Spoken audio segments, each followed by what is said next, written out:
They probably have like some tourist trap like shop that sells like shirts that has like a slogan on it.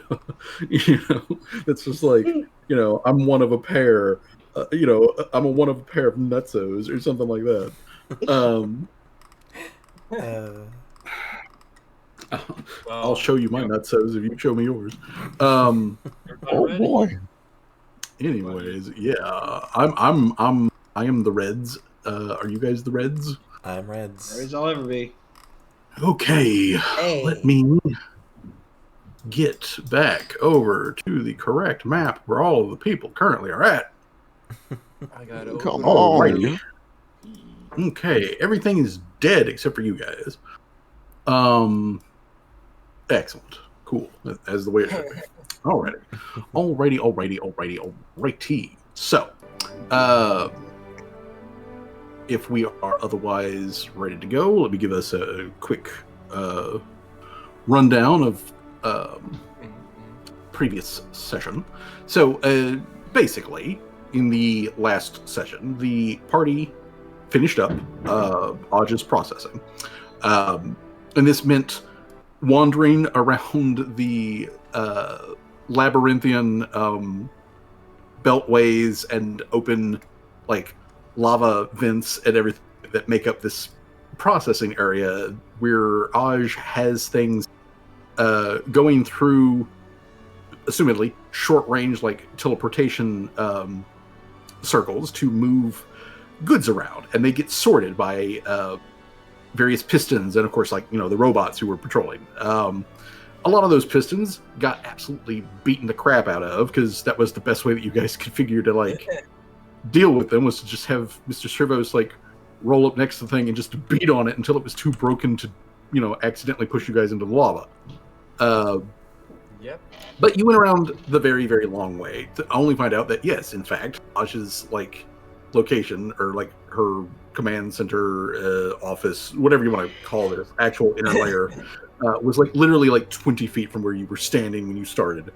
But yeah, now this ended up ultimately being beneficial because you guys found a one of the little side rooms had some treasure chests in it, and you guys cracked open those treasure chests and found some good stuff instead of that treasure chest. So you did already pick up some loot, but eventually you made it here to this big open chamber which has a bunch of like pillars. There is an open seam of lava here, but there's a bridge across it that goes over, and then there's the big statue face over here, which notably is not Aj's face or any face that you guys are familiar with. It is a very old piece of construction that somebody carved, and frankly, it doesn't feel like this is something that Aj herself would have done. So whether this is just a thing that she fucking stole, or maybe it was here before she moved in, who knows? It's got a plaque on it. It's just like, I am Osmandius, King of Kings, or whatever. Yeah, look upon my works and disparage. No, there is no plaque on it. It's just a what looks to be human face. You don't need any checks to tell that it does seem to be exceedingly old, but it does like it feels like it has the vibe that it's probably Uxlandian in like origin. As to what its purpose is or who it may be signifying, that is utterly unclear. But Aj did like the customs here are weird. Yeah, but Aj did beat like a brazier into like the forehead of this thing, and that is lit up. That is providing a lot of like light. Not that much more is needed given the lava. But over here there is also a couple of desks. She had a big like fucking chair and all that sort of stuff. Amongst other, first and foremost, swivel chairs. Very recent invention. That's basically top of the line, cutting edge technology right there. She has a swivel chair. Callie's like, and stolen. Callie's like, wheels on a chair? Take that. She also has a Yeah, she also has a early working telephone, uh, which was ringing when you guys came in here. And after everything had everything violent had been cleared out, Callie picked up the phone and like it was Olgi on the other end who was, basically calling up under the assumption that Aj was dead because the tags can notice it when that happens. And she just wanted to see who would pick up the line, and then did her whole thing where she asked, my hotbar disappears. yeah, and then she asked, like Callie's name, and Callie was just like, I know this trick, fuck you, and fucking hung up on her. Ain't not working on me, bitch. I know what you're trying to do. Click. Yeah, but Callie did hear what sounded like construction or something going on behind Olgi, or nearby her. I think we could probably guess what that is because we already found the documents in here saying that Aj gave Olgi a bulldozer or something. Yes, she had apparently shipped one of those like basic rideable construct bulldozers. It's a steampunk bulldozer, small earth mover thing. Think something that's roughly the size of like one of those rentable cat excavators, which in this day and age, in the 1750s of Halflus, is still a construct that can do the work of 100 men in like an hour. So if you're doing earth moving, or 100 zombies in an hour, you could even theoretically command a zombie to drive the damn thing. So like bing bang boom. You're commanding a minion to command another minion. I mean, it doesn't actually work that way. By game rules, she couldn't do it. If Olgi was a character, she couldn't do it. But she's an NPC, and I allow her to cheat. But anyways, Olgi there was apparently some construction going on there. I guess probably what's happening. And whatnot. But she was otherwise, she continued to be, polite, reasonably, and also, just kind of soft-spoken. Like, she wasn't really super concerned, like, about the situation of, like, losing 2/3 of her hag coven. So, Olgi's either just like that, or she's got some slave. Who knows? Either way, though. Probably the latter one, but she's got some probably. Otherwise, though, the party did collect some things here, like nearby. Like Olgi's desk had a lot of honestly very useful legally paperwork, which was all very mundane, like time clocks and paying her taxes and shit like that. Payroll for her actual like literal human employees that work in the place, which just a quick glance at tells you that Olgi wasn't paying top dollar or anything like that, but she was paying everybody. She was actually paying them fairly for their work. So as far as that's concerned, she wasn't that kind of villain. She's not a capitalist villain. Anyways, beyond all of that, though, there was also she had a gift box that included a cold iron dagger that said "From Aj to Olgi," and it was unclear whether or not this was. Yeah, it was unclear whether that was supposed to be like a compliment or, like one of those like I'm writing your name on a bullet kind of like thing. Watch yourself. Unclear. Yeah, unclear exactly the intent there, because we don't know what Olgi and Aj's relationship were. And we probably won't ever, because we killed I mean, were they roommates? Were they related? Like genetically? Who knows? But anyways, but yeah, there was a dagger. There was also a pretty snazzy pistol that was there, which Tim pocketed that. I believe June pocketed the dagger. and that sort of stuff. Now there are other things here in this big processing plant, and the processing plant is mostly automated as far as like moving stuff around. So the fact that Aj is dead, isn't good. Oh yeah, Place isn't about to steal more collapse boxes. or do anything like that. But there is still goods which are mostly like unfinished goods which are moving through the processing plant who are in some stage of being processed. But there are some finished bits and pieces. It just opens the workshop door on one of the conveyor belts and lets all the boxes pile up in this workshop. Like it just comes shooting through and like fucking Gacthus on the other side with the kobolds is just like directing them to try to manage the pile.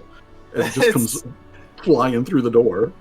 The Callie comes in with a typewriter, just like, hey, we get some specialization here. Hey, go set this on my desk, and then like pulls the chair through. And she's like, and put this behind my desk. But yeah, so that stuff is there, and the party can do. I do have to ask: are there looting? So I do have to ask: is there anything in these like chests or boxes that are kind of just strewn about the place?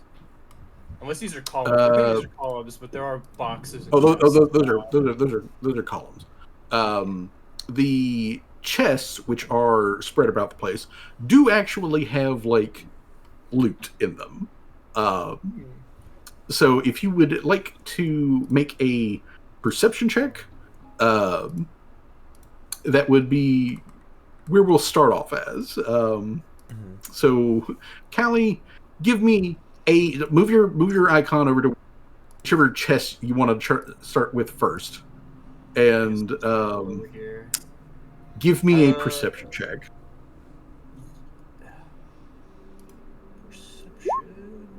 Hey, that's not bad. Not bad. All right, good. That 25 lets Callie know that this chest, which is made primarily out of wood and is, got steel bindings on it that holds it together. This chest, which is, roughly the size of her torso, is locked, and that lock looks suspicious. Can I do a check to see why it seems suspicious? I'm telling you that your perception check is letting you know it's trapped. Oh, it's trapped. Okay. Yeah, it is trapped in a mechanical fashion. Oh, all right. Can I then undo the trap? Is Callie trained in thievery? Yeah. Okay. Does Callie have thieves' tools? I don't think she does. No. Because it does require thieves' tools. Yeah, I don't have thieves' tools. Okay. Well, I know that June has them. I know that Torque has them. Yes, June, Callie. how I open this chest for me, please. It's got a lock. It's trapped on it. It's got a lock that trapped a lock on it. All right. Torque will wander over here. All right. So thieves' tools. Okay. Let's see. So thieves' tools you need to have on you, and you need a thievery check to disable the device. The DC for this is a 26.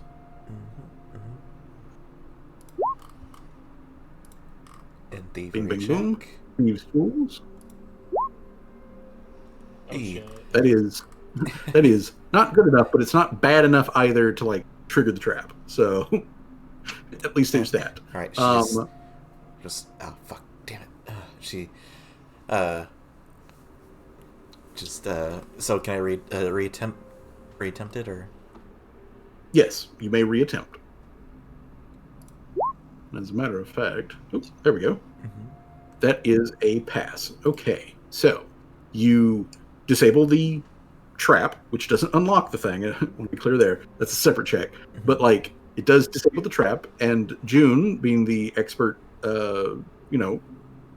rogue that she is, can see that this has a pressure spring in there, so that if you force the lock or you didn't have the proper key, what it would do is it would then do a explosive like burst of metal shards, which are coated in poison. So like if you were to reach down there and like fiddle with the lock and it went off, it would blow off right in your hand, kind of thing, and like poison you and leave metal bits inside of you, and that's not good. All right. Yeah. So June just kind of kneels down, gets the thing.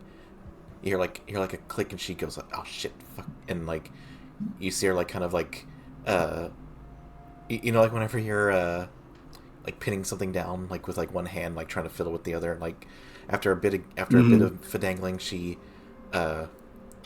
gets it, and she tells Callie, "All right, that should be it. Don't worry, it's not gonna stab you in the hand anymore. It should be good to open now." I'm just gonna open the chest. Alrighty. I need Callie to give me a craft check. All right. DC 26. Boom. Yeah. Callie just, is an expert with mechanics. And so she gets the lock open. And inside this chest, you have... it's split in two. Like right down the middle, there's a divide. And on the left side, there is a just absolute pile of coins. This one seems to be a heavy... Like the last one was like mostly... This one, just looking at what's on top, looks like it's mostly Imperial coins, but there are Uxlan coins mixed in. Again, if you had to make a rough guesstimate of how many in there, it's got to be a couple hundred. Got to be a couple hundred coins in there.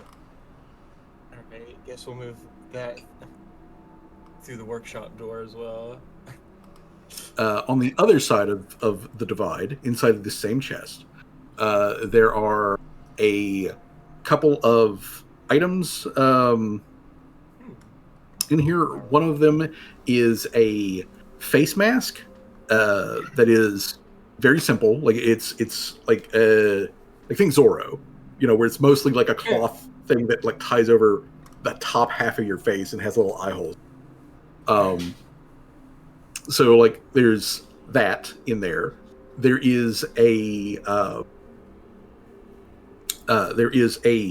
sword in there. It is specifically a short sword, but it is also put on with two runes that Callie is very familiar with because she's inscribed these runes herself before. One of them is the striking rune, and the other one is the upgraded potency rune. This is a +2 short sword. Ooh. Okay. There is also a just piece of fancy looking jewelry that's looks like it's made out of like jade or something. And there is also in there a small jar of uncrushed pepper. All right. Sure, I'll take that. Are those like poisonous, or they're just like cooking spices? Well, I mean, you could cook with this if you really wanted to, but I don't think anybody's going to want your cooking afterwards. Okay.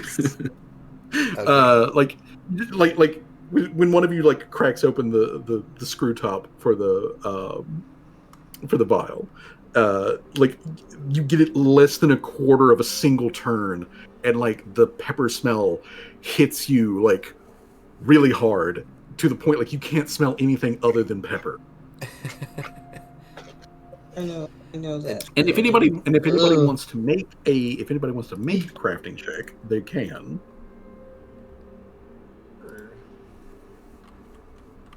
All right, Callie, this is a chemical item which is called an olfactory obfuscator. Essentially, if anything is using scent to navigate track or otherwise, like tell where things are, this will absolutely destroy their sense of smell for a short period. It is specifically the greater. Ah, okay. That could be helpful. But yeah, that's what you got in there. You got like a couple of hundred gold pieces, essentially. You've got a face mask. You've got a short sword with an upgraded rune, plus the striking rune that you're already familiar with. A piece of jewelry that's made out of jade, and a pepper shaker that were you to like throw it at something or throw it down on the ground, nobody's going to smell anything other than black pepper for like the next like half hour. I could see this being useful. Callie puts the top back on and then just stuffs it into her bag. So is the mask like magical or anything, or is it just like a face mask? Well, I mean, it looks like a regular face mask, but yes, it is magical. It is magical. The sword is magical, and the piece of jewelry is magical. Oh. Oh. Can I do a kind of check for magic? both? Well, you would need checks for what kind of magic, and since right there, do that. So that's what Torque does. She just confirms that yes, these things are in fact magical.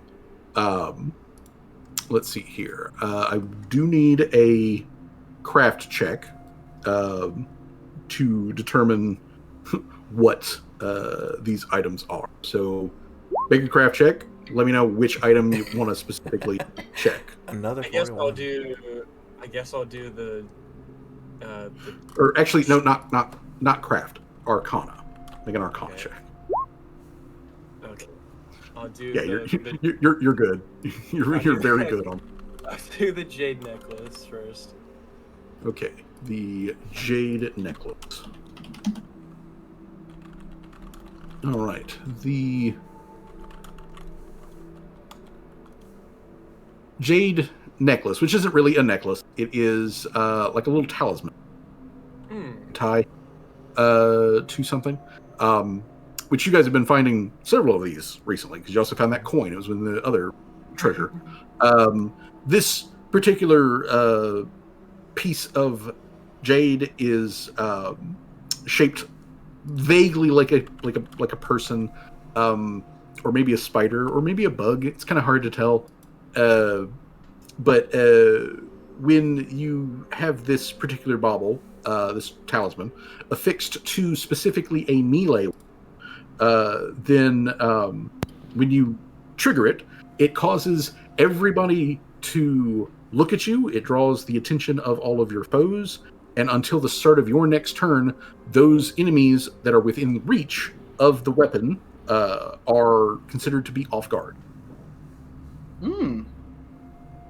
So you can just auto off guard everybody around you by activating the talisman. Oh. It just so that you are aware, it is a one-time thing. So, boom, everybody goes off guard, and then for the next, until the end of your turn, everybody's off guard around you. Okay. Does anybody want that specifically? I'll keep it on me. Pretty good. I'll keep that on me.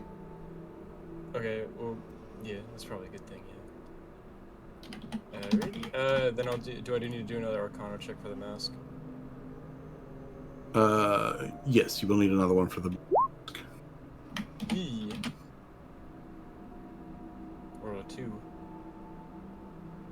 Okay, this one. Okay, so this particular mask, when you put it on, besides acting as just actual physical mask, that will kind of sort of make it difficult for people to identify. It does that completely non-magic. The magical aspect of it is that when you are wearing it, it gives you the ability to focus your chi and make a shout once per day. And the shout, it literally gives you. Oh man! It also gives you a +2 item bonus to intimidation checks, But your first do raw effect that it has is you let out a absolutely bone-chilling scream that does void damage to any living creature in a 20-foot emanation. So anything within 20 feet that is alive, and you release the blast from this thing, they take void damage. And it's not a piddly amount either. It's 6d10 void damage. What the fuck, dude? Yeah, I'm taking the mask, bro. Yeah, so basically that thing that Olgi did during the fight, where she like let off that like blast of void damage, this thing can do that. Oh wow. Whoa. Damn. Yeah. This is a hag mask that lets you do. I'm calling it the hag mask. I want to be clear. The actual like literal name of Guise of the Smirking Devil. Guys of the Smirking Devil. Yeah, Guise of the Smirking Devil is what it's actually called in game, but I'm calling it a hag mask, and I'm like the Zorro mask. It's cloth. It goes over the top of your face and leaves your mouth free. Is this the greater one or just the regular one? I am not giving you a level 19 item. Just had to make sure. Spoken like a true D&D player. I am not giving you the level 19 version. Just had to make sure. Okay, Nope. This is the regular. This is the regular version. And what was that pendant called again? Jade Bauble. Jade Bauble. Okay. Yep. It is a talisman. It is a talisman that you can affix to any weapon. The funny thing is, the greater one doesn't even do that much extra. It just adds +3 to the intimidation, and then the DC is 41 for the saving throw. Like, which it doesn't add any more damage. Not even at that. It does also allow you to cast Wails of the Damned. It doesn't say that here. Damn. Yeah, in the greater one, it bumps the intimidation to +3. It lets you do the once per day shriek, but it also lets you do a once per day Wails of the Damned thing, which is more void damage, but it is a 40-foot wide emanation. So you get two death screams. Yeah. All right. Well, I guess then Cal will take the mask.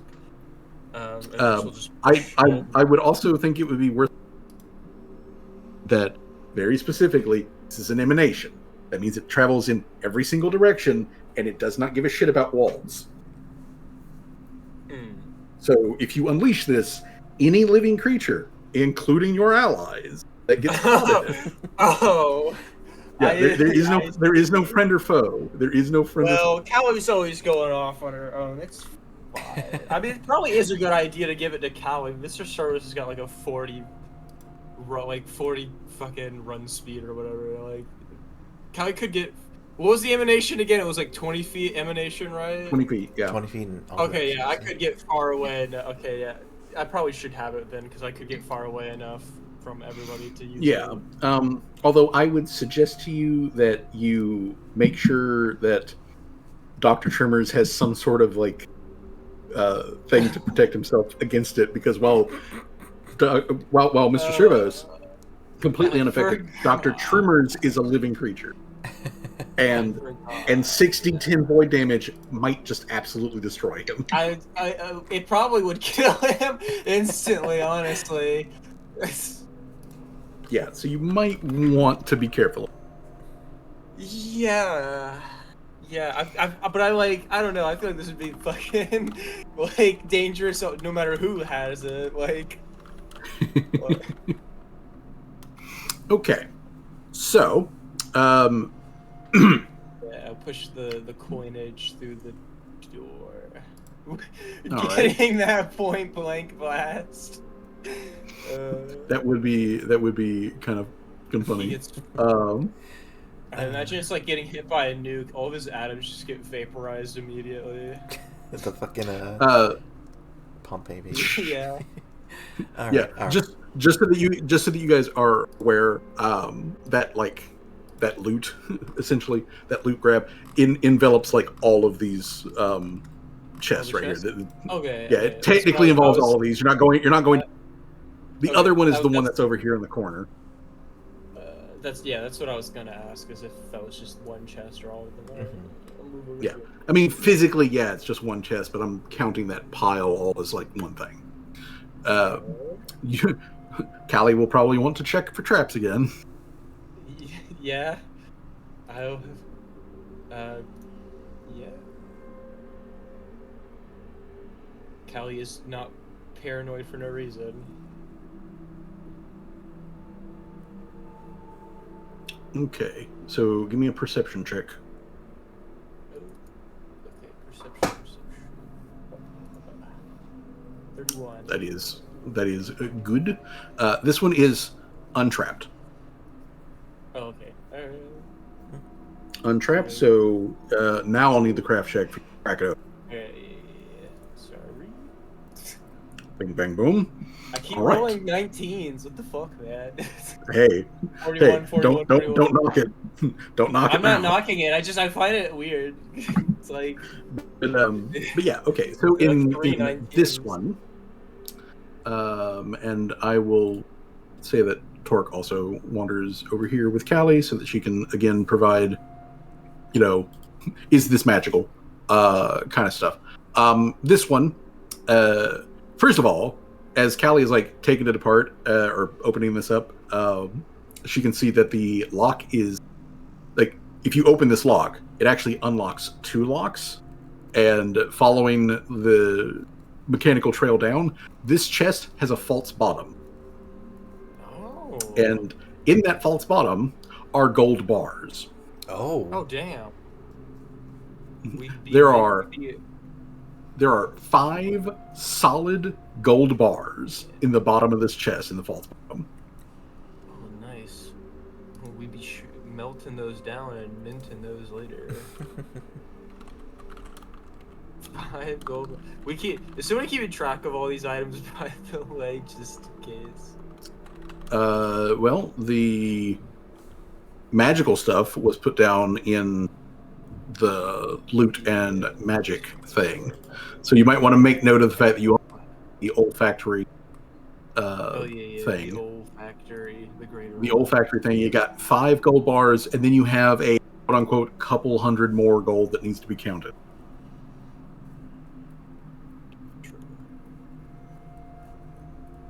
All right. Okay, so in the regular part of this chest, however, there's a bunch of clothing. It is all like women's clothing. It is all of a style similar to the clothing that you have seen in Iceland. It is of very good quality. Like, this is, high-end, essentially, clothing. That would be fit for either a very wealthy merchant or even like a lesser noble. Ooh, okay. Callie puts it on whenever she needs to start selling stuff. It'll look How do you do, it'll my look fellow slightly goofy. nobleman? It would look slightly goofy on Callie, because when she's like, "Ooh, big pretty dress," and like hold by the shoulders, it drags and drags on the ground. Yeah, I even was when she's about to say, herself. she puts it on and it looks like when like a little kid's putting on their mom's clothes or something like that. Like, yeah, Callie would need like to be mom's almost or a dad's foot clothes. taller. Yeah, Callie would need to be almost a foot taller for this to like fit her in a normal way. Don't worry, Callie. We can get Alma to what's it called? Seam To retailer it. yeah, retailer. Yeah, she can retailer. She can make adjustments. I feel like but she yeah, has to so just make a new fucking thing entirely. so there is a bunch of, like I said, clothing in here. In addition to the clothing, there is also a jewelry case, and inside the jewelry case, there is a lock, like a padlock, and a key that goes to said padlock, which, Torque is like, that's just a regular lock. It's just a very good quality lock. So there's that, but also in there is several rings, necklaces, earrings, things like that. Torque points out that one of the rings is giving off a magical aura, as well as one of the or there's one ring, and then there's like a pendant thing that has like a stone jewel that's like set into it, and Callie cannot identify what kind of gemstone it is. Like it's definitely not soul gem. It's definitely not one of the like common precious gems that you would come across. But it is kind of vaguely like a like an eyeball, but if an eyeball had like double irises, it's also roughly about the size of a human eye. Come to think of it, but it has double irises, and it's definitely made out of stone. It is 100% definitely made out of stone. I mean, it would be squishy if it was an actual eye. Yeah, but it is 100% made out of stone. But according to Torque, it is magical. The other thing that is in the box that is magical is there is a bottle, which is a large earthen clay bottle with a cork in the top, and on the cork there is a engraved feather. Engraved feather. Okay, it might not be what I guessed it to be, actually.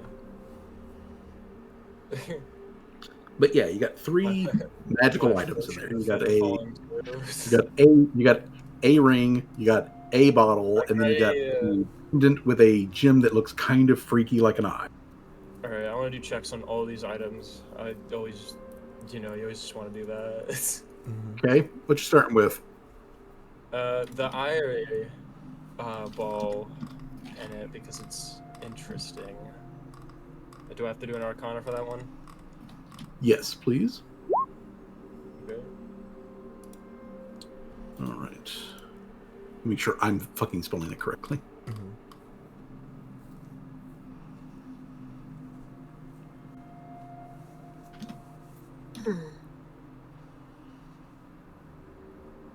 Okay, this is, again, another talisman. This particular talisman, you need to affix it to a shield, and it can be triggered when you do the shield block action.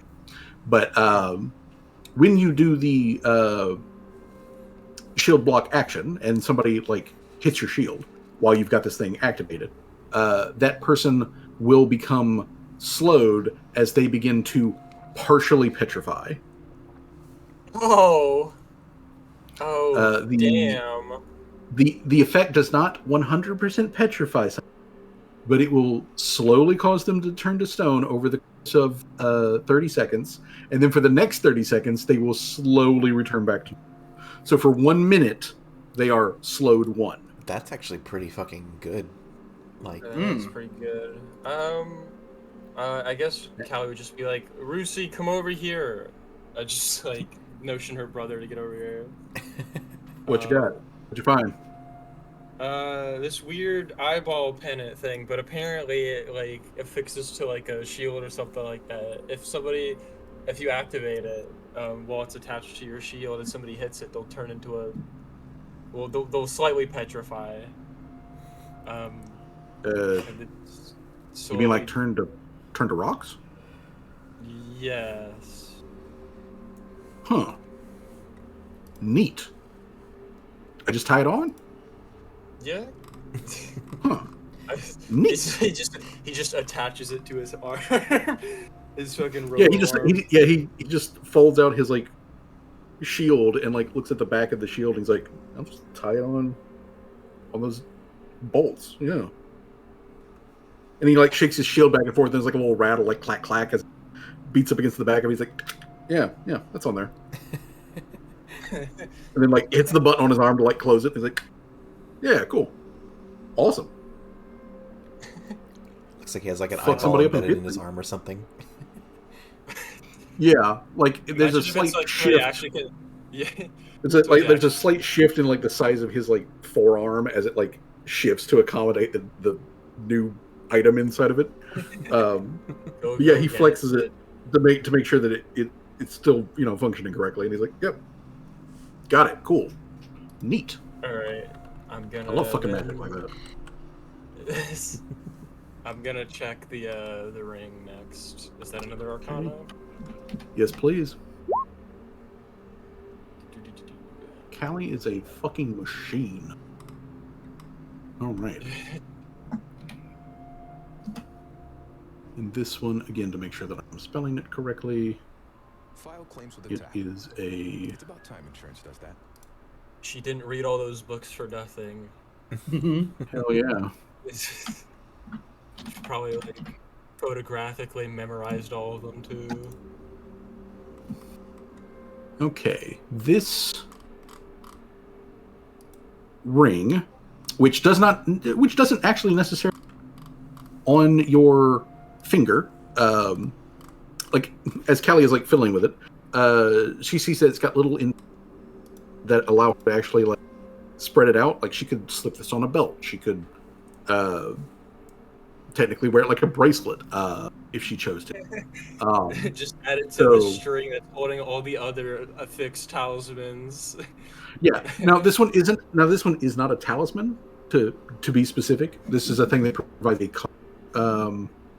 thing. It is this one you would need to invest in, but it is a ring or charm, whichever way you want to call it, of resistance greater. So this grants resistance 10 to an energy type. An energy type. Yeah. So basically, it's currently unpaired to a specific energy.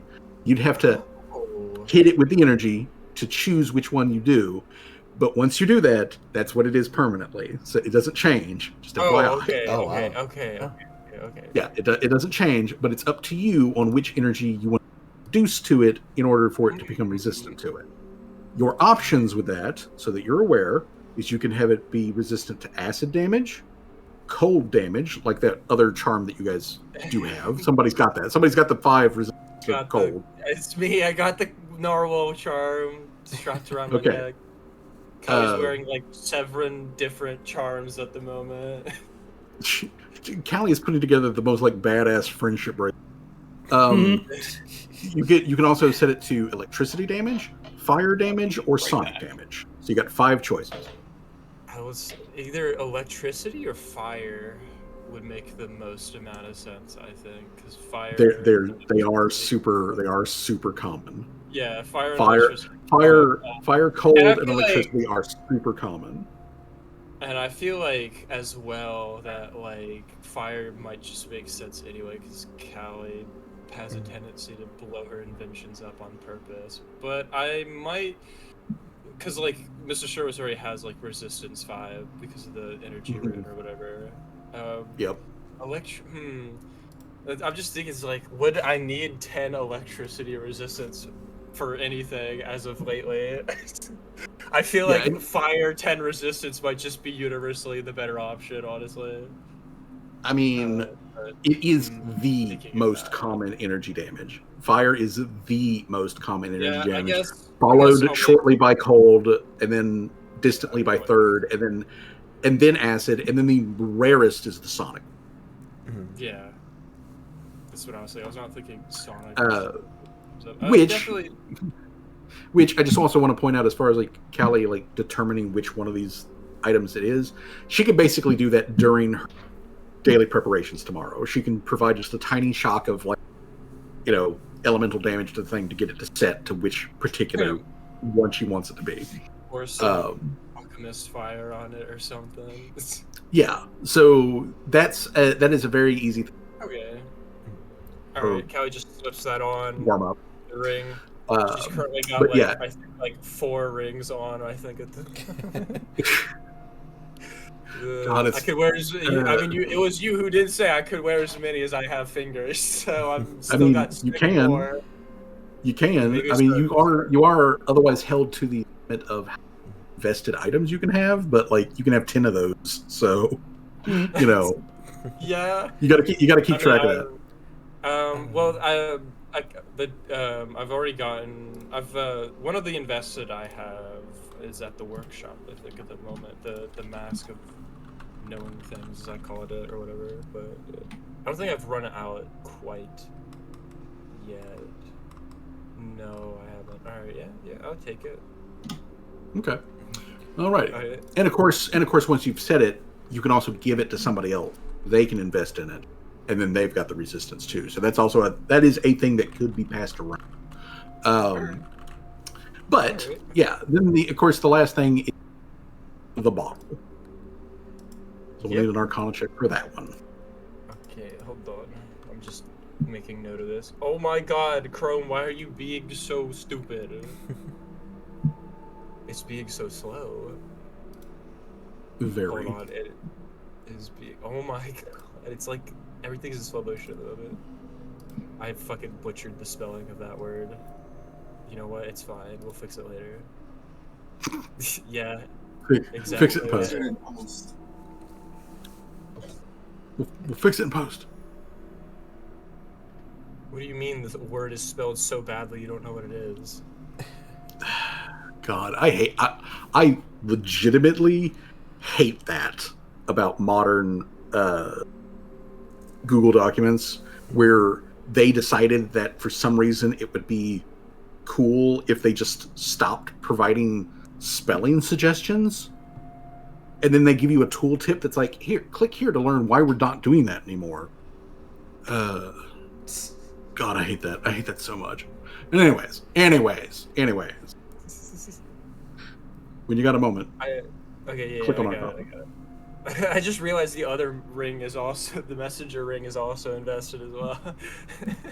Yeah, double check you're not overloading your investment. Sometimes. I am not currently. I got 5 invested items at the moment. Yeah, The yeah. bracers of armor, one is one. The eyepiece, the crafter's eyepiece, and the alchemist goggles are both one. Hey. And then the messenger ring is one, and and I took off the mask because it's at the workshop. So yeah, I'm good. Okay. Yeah. all right. So, with the last, with that last Arcana check, we get to the bottle. The bottle is again a consumable thing, but what the bottle holds is a shrunken, preserved, mildly undead bird. What? And this bottle can be activated which smashes the bottle and releases the bird. The bird, which has been shrunken, then grows to gargantuan size. Oh. and it will immediately grab 2 creatures, and then it will use its fly speed to fly a certain amount of distance, and then it will let go of the creatures that it releases, and then it will crumble to dust. I have to ask: is it random, the 2 creatures it will select? No, you can. Okay. You can choose which 2 creatures it grabs, and you also can choose if the bird lands before letting them go. Oh, all right.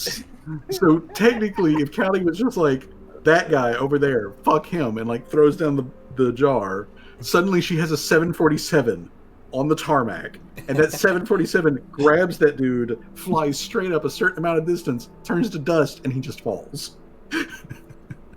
Oh, yeah. So yeah.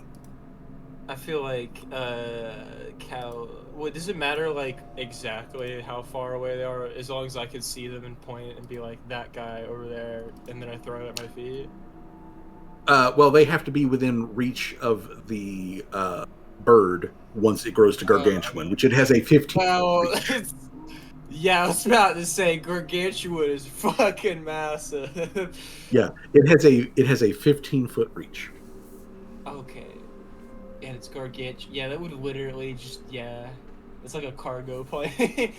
Yeah, that is a fucking cargo plane that just suddenly spawns, and this is not one of those creatures that like limits itself to can the space hold. a gargantuan creature, this thing will grow to gargantuan Yeah, I was size. literally just about to ask it. What if I threw it at a group of people and then it just grew in the middle of them? Would that mean that like suddenly this gargantuan creature has to grow? Like Yeah. push all of them out. It would explode. It would knock people prone. Probably shove them around as it like Okay. grows to its full size. Exactly So what I technically, wanted. yeah, you could even destroy a small building with this if you wanted to. I will keep this specifically because Callie's got the bomb launcher, which means I Yeah. could theoretically cross map somebody with this fucking thing. Yeah. Otherwise, the range on this is only 20 feet. Like if you're going to throw it. So yeah, you would probably want to put this in the bomb launcher and send it over there and tell the rock to grab that guy and fly away with it. Again, it can grab up to 2 creatures, and those creatures can be up to large size. That's what I thought, yeah, because those like gargantuan, it's probably massive. Like Yeah, it is absolutely gigantic. Right. It can fly away with a full-grown elephant if you want it to. What's this thing called again? Like the bottle. It is it is called a bottled rock. ROC. Bottle rock. Okay. Bottled. But yeah, this thing is a grenade that you can tell it to like grab unwilling creatures, or theoretically you can throw it down yourself and suddenly you have a 1 round get the fuck out of dodge. That is also true, yeah. But I don't know so if that is me your and 2 Mr. options. Turbos will like having a gargantuan-sized bird growing in our space. I mean, that would be probably not good. The other way, though, that Callie can activate, because there are 2 ways to do this, is you can either throw it and break it, or alternatively, you can pry the cork off the top, and it will shoot out of the jar and then grow to full size in the air directly above you. I don't know why when you said that, I just got a thought of it like shooting out like a fucking bottle rocket. Yeah, it is like a bottle rocket, or like I imagine it probably make the exact same sound as like one of those like t-shirt guns, which is like, and then it unfurled into a gigantic bird that then grabs you and flies away. Alright, well this will be helpful. What? And that's wait. everything in there. The rest is just actual rings, actual earrings, actual necklaces. Yeah, right? just actual earrings, actual necklaces, All right. actual clothing that are worth their actual value. Yeah, Sell it. I will take all of those as well. And you know what? Fuck it. We'll just put that stuff back in with the gold bars and move the whole chest through the workshop door. Hey, yo, Gak this. I got another chest for you. Okay. You want to? Oh, shit! This one's heavy. You want to put this with all the others? Put it with the one that had the coins in it. Put it with those ones. Okay, we put it with the one that had stuff in it. I had one of the guys write down which chest is which so that they don't get mixed up or anything. Thank you, Gak this. No problem. When you get opportunity, boss, would you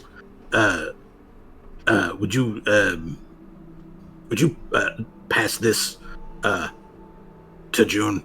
And he hands you like a little note in like a little envelope, like kobold sized.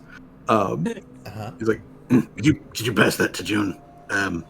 Or maybe Torque, whichever. Either one of them. Callie's just gonna like when he's like walks away, he's just gonna just secretly read the note first. Oh boy. What's in this note? I wonder what's in this note. I'm pretty interested. All right. Well, you crack open this. You crack open this note. What's in the note? And in the note is actually just an invitation. It is written like imagine like a child writing in crayon, where there is there is neater draconic, like that's at the top, but then there's like much more messy, like I'm still learning how to write in common kind of stuff. This was probably written by Gactus, but is an invitation specifically to June or Torque to come by the Kobold Warren when they get back into town at a specific date, so that they can like celebrate a Kobold like holiday tradition thing.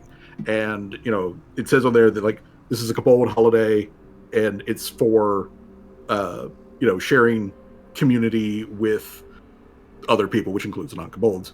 But it's just a like, hey, you know, like we're celebrating that we're celebrating that we're, you know, kind of like thing. So it's an invitation for that. Callie looks at things like, oh, hey, this is sweet. Wait a minute, why wasn't I invited?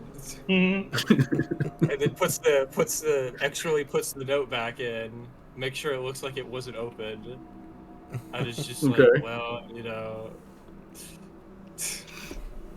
I was about to ask out of character, does June even know how to Draconic?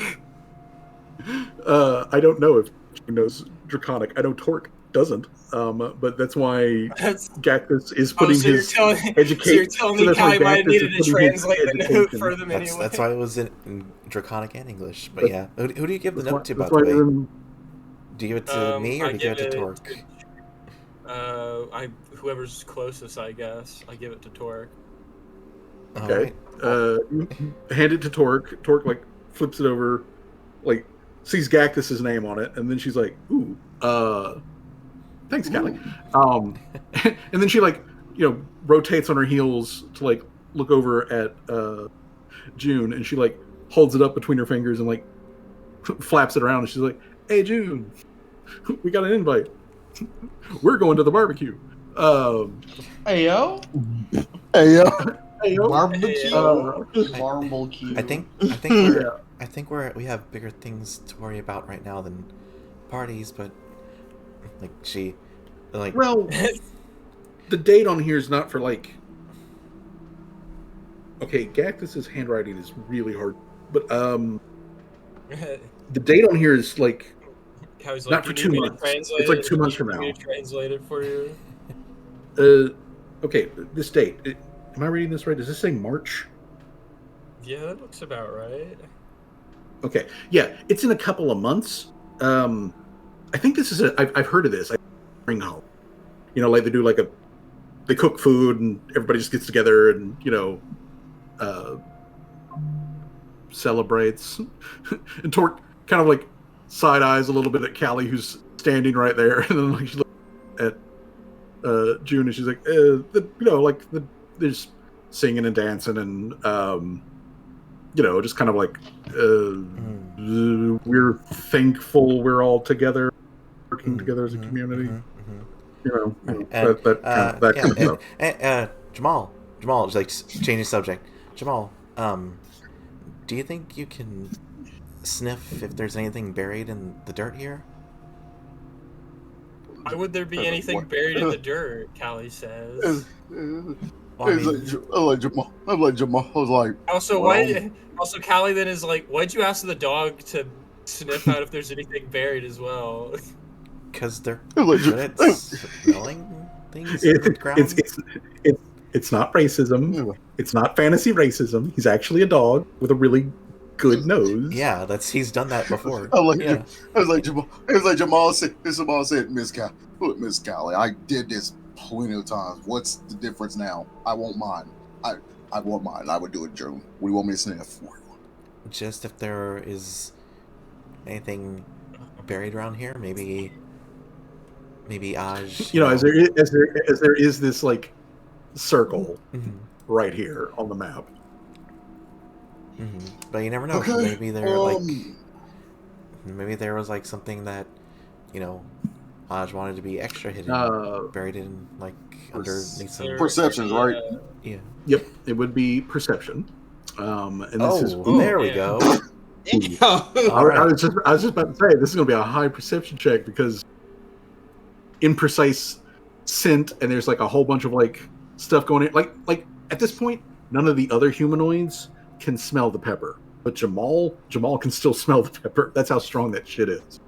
But yeah, Jamal gets like a good like schnorf of the like dirt around here, and first of all, Jamal is familiar enough with the various coming and goings of like magic people doing magic shit. So like this is clearly some kind of magical shit circle, but buried in the ground, like about 3 or 4 inches just under the ground, there is a solid layer of salt that is itself about an inch thick.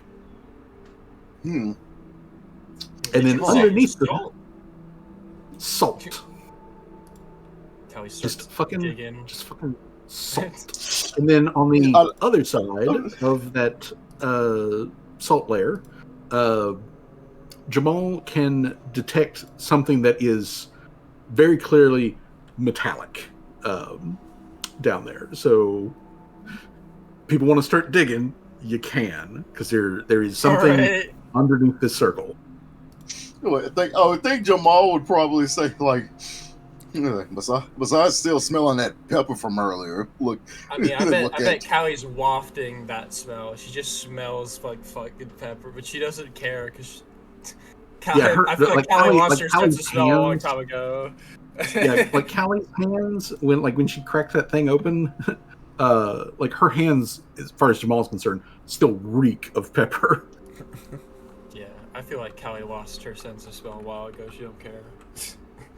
I was like, but Jamal, like, besides smelling the pepper, I believe there might be something buried in this spot, and I don't know what, but I think I'm smelling metal of some kind. I'm not sure. My nose still works, but I don't trust it sometimes. Callie on frame 1, when he said there's something under the circle, pulls out his shovel. Oh. He's like, wait, Callie, what are you doing? It might be a trap. You can't just... Well, if it's a trap, I'm falling for it. Oh my god, there actually was a... Oh, look, there was some freaky shit here, look. Well, whatever it is, it's not... Whatever it is, it's not alive or undead. It's neither of those things. Also, out of character real quick, the bottle of rock. Why do I feel like the hag had that and be like, you might have bested me, but I will be back. Yeah, it essentially is like that. William, where's she gonna go though? She's underground and in a volcano. Hey, Hachi came back from Tekken 7 to Tekken 8, so I mean... Okay, well that's Tekken, Johnny. I don't care. I mean... I heard Tekken, I was like, oh, here he goes again. It would be kind of funny if it was like Smash, though, where he throws Kirby off the side into the fucking volcano, and Kirby just wiggles up. Okay, but anyways, Torque also like takes a look as like shovels come out and all that sort of stuff, and she's just like, whatever it is, it's not alive and it's not dead. All right, well, can I? Is that a good thing though? But is that a good thing? Torque shrugs. She has no idea. All right, yeah. I don't know if that's good. I don't know if that's good or bad. Can I do an actual like check just in case it is anything? Anybody who is digging, I will need you to please make a Kana check first and foremost. Damn, that's a. You know what? I'll help out with the digging by doing a Kana check. That is. I would fuck. I was like, let's go. Oh shit! Bam! Okay. Back-to-back crits. Hell yeah! I just realized Jamal got dig quickly. I bet Fuzzy is so happy we actually found this thing. You know so what? yeah, Jamal joined. Too, yeah. Okay, so yeah, June is just like, hey Jamal, do you smell anything? And Jamal's Actually, yes. Okay, so the salt layer. This is from your Arcana checks. Swag would point this out as you guys like digging. Is that the salt layer is underneath this circle here, this magical circle. It is specifically a like a backsplash is what it is. It's so that when the magic of the circle powers up, it bounces off that layer of salt, as opposed to dissipating. So it basically just reinforces the magic, and it keeps anything from escaping the circle. That's its physical. Pretty much, point. it's a jail for the spirit that you summon. Yeah, it is like now a, do it is my like a bit, jail. demon. I It is did like take a the jail, scribble of and- the symbol, so We Mhm. we walk up that demon warrior lady. She's like, no, not you fucking guys again. Oh yes, see, and you're not going nowhere. And you're not.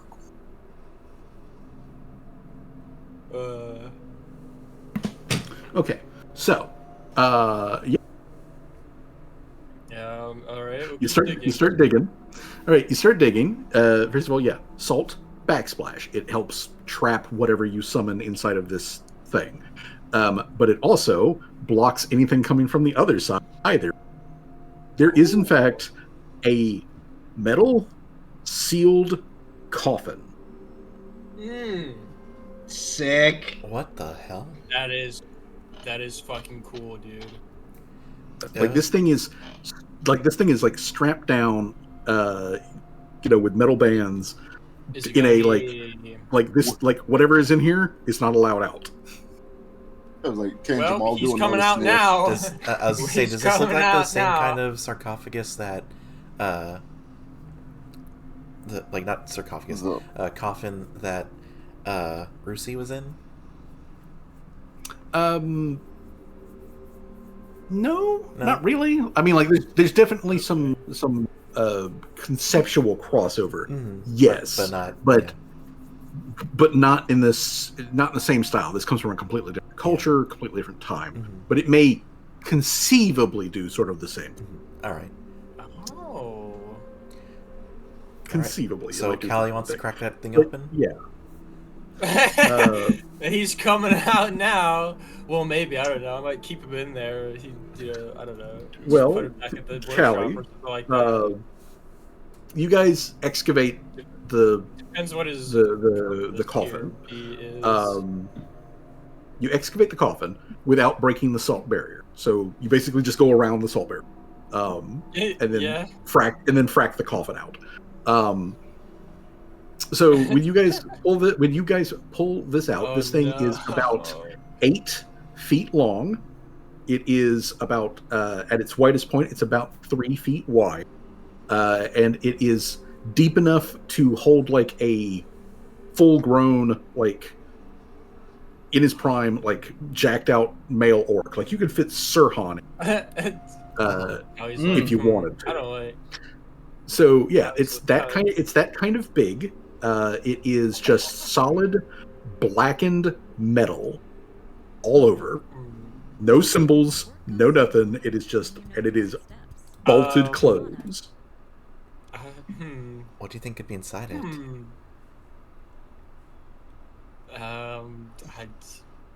Your guess is good as mine. Probably a demon, maybe. I'm like, honestly, can a Jamal demon do might another be- sniff? I mean, yeah, you can try another sniff. He sniffs. This thing is like 5,000 years old or something. You smell dirt, salt, and pepper. Yup. Yep. Yeah. Callie's like looking over at her brother. He's like, I don't like the flat. Like, I don't like the. This is the second coffin I've found with somebody probably inside it. I'm assuming the first one was mine, right? Yes. Because it'd be weird if it weren't. Oh. Torque, just like looking over the chest, or this coffin, she taps Callie on the shoulder, and she's like, "Hey, Callie, look at the bands the bands are different than the rest of the metal of this thing. Like, I mean, you probably know better than I do, but is that Orchlum? Like the bolts, the rivets in this thing, is that Orchlum? Because that kind of looks like Orchlum. Do I need to do a check to be like, oh hey, yeah, that is Orchel? What's Orchland? Or what I just what I know? You would need a craft check. It's a very low DC though, and that's good enough. So yeah, it's Orchlum. These bolts and rivets are made out of sky metal. Whoa, what the fuck, man? Yeah, no. Just a quick count. You have basically 20 nuggets worth of Orchlum that have been made into bolts and rivets that are holding this thing closed. Okay, yeah, that is actually worrying now that I think about it. Cat looks to the rest of the party. I'm double guessing whether or not we should open this fucking coffin now. Why? But like, what's Orchlum? Callie's like, it's sky metal, basically. Sky metal? It is, in fact, a sky metal. Sky metal, just so that we're clear here, is sort of the Pathfinder / Halflus in-world term for meteorite metal, metallic objects that fall from the sky that come from another world. Otherworldly. Nice. It is spice, and the Empire does run. Wasn't because like we've seen this kind of metal before, right? When we were in the mine stopping Mr. Soul Riot or whatever, right? Like there was Orchlum there, right? Or at least he had Orchlum, I think, right? He had Orchlum on him, right? He Soul Riot I specifically did have he did have Orchlum in his rings that he was wearing. Okay, he did have Orchlum in his. Because I was like, I heard that before mentioned by you a second time. I just wasn't like it wasn't connecting specifically because I heard Orchlum and Sky Metal before. Yeah, I guess Callie would mention that to the rest of the party as well. Just Orchlum is the same material that Mr. Soulright had in his rings. Just so we're all clear. So you think it's gonna be like a dragon's coffin? I hope not. That would be legitimately that'd be kind of a small dragon. Well, and like this is like people shaped. Like Torga's like vaguely like gesturing with her hands. She's like, this is people shaped. Yeah. I mean, it could be like a lizard form like Soul Riot, but so what should we do with it? Should we? Well, I mean, I can't move it back to the workshop door because I assume there's a person inside who's probably still alive, right? Maybe. Yeah. If there is a creature that is active and has a will of its own inside of this thing, even if it's trapped, then that you wouldn't be able to shove it through. But technically, you could use that as a litmus test. I mean, you could technically use that as a litmus test. Let's try it. Witness test. Let's see. Is there an actual living thing in here? Let's move it through the workshop door. Nope, it does not. It does not have a living. It goes through. It does not go through. There is. It hits it like a brick wall. Okay. So there's a living. Okay, yeah, and the sky metal is probably keeping whatever it is in there. June knocks on the lid. What are you doing? Callie grabs June's hand and is like, please don't do that quite yet. You knock on the lid, and Callie like grabs your hand. It's like, and then like as you're like looking at Callie with like it was goofy idea or whatever. There is a answer clank clank knock back.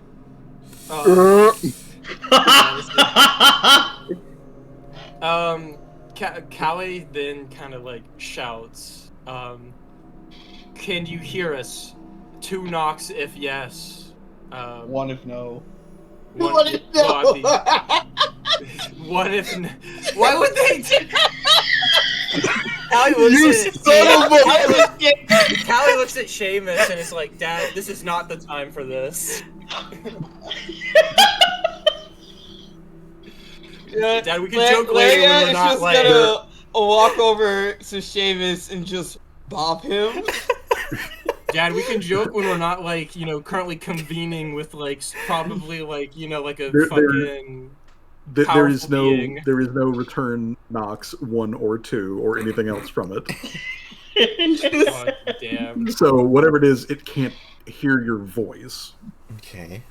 Well, that's not great, is it? Okay, I have a funny question. well, Do I was anyone gonna- know? Wait, go on. Were you thinking what I was thinking, Jay, about Morse code? Yes. Why would anybody in this world know Morse code though? They had Hey, it would. Has the the telegram been invented? Yeah, actually, yes. Okay. Then my next question is, why would whoever's locked in this coffin know what Morse code is? I mean, that is the other. That's a argument. good question. Yeah, 'cause this thing looks ancient. The Imperial. Yeah, it's a thing that the Imperial Empire basically essentially created as an upgrade to communications between ships. So like they do the semaphore thing of like, flashing flags and stuff like that. And then they came up with the, dots and dashes for basically Morse code. But that is an invention that is literally less than 40 years old. Very few people outside of the military know it. And this thing, it looks like it's been down there for a while. This is an actual person. It's an actual person. The rare person quotation is marks. brain. Yeah, person. Person is in quotation marks. All right. Person is definitely in quotation marks. What would a hag want to have with probably a demon buried underneath a circle? Maybe. Well, Callie mentions like, whatever this is, it was here specifically to prevent whatever was coming out of that portal. From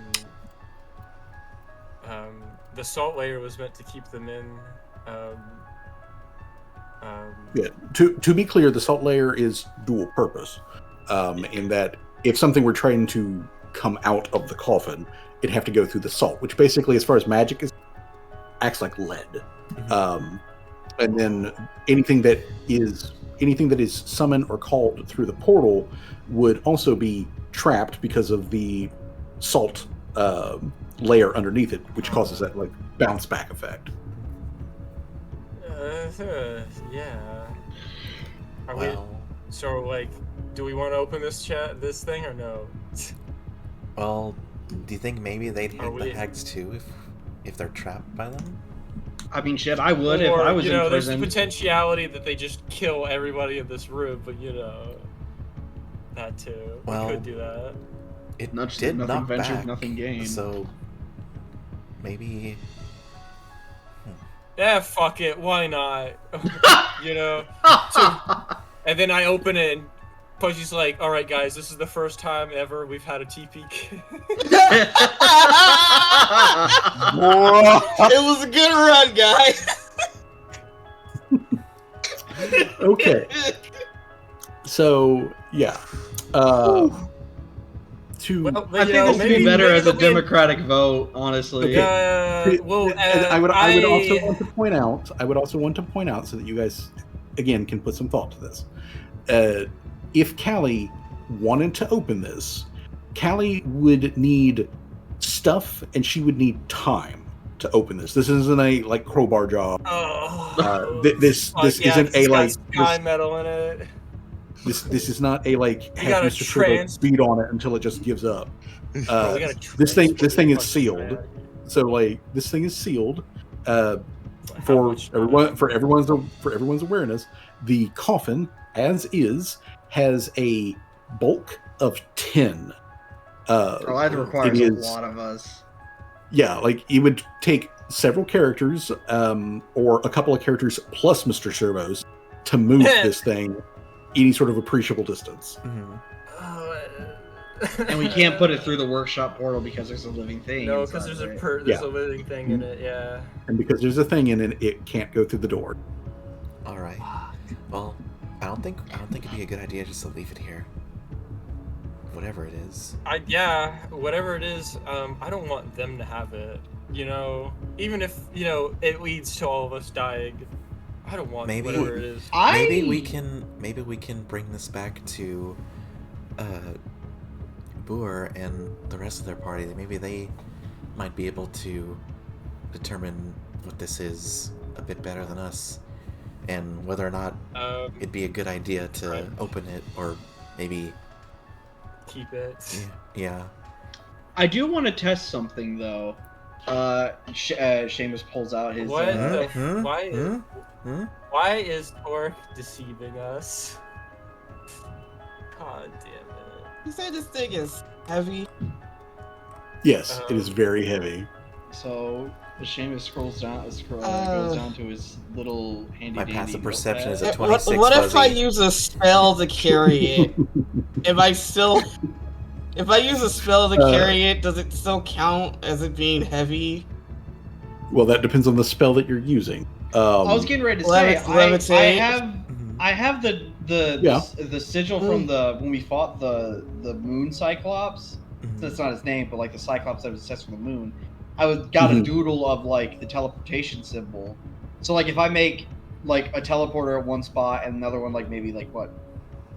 Like back at base or something. I was gonna say like just for it. Back at the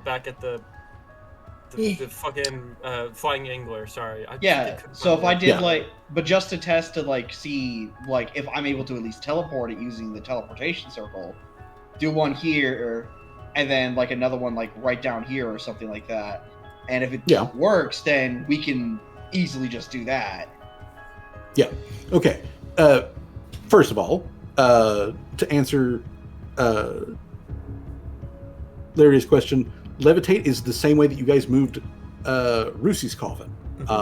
Was you constantly casting levitate in order for the party to then be able to haul it, and that will work for this.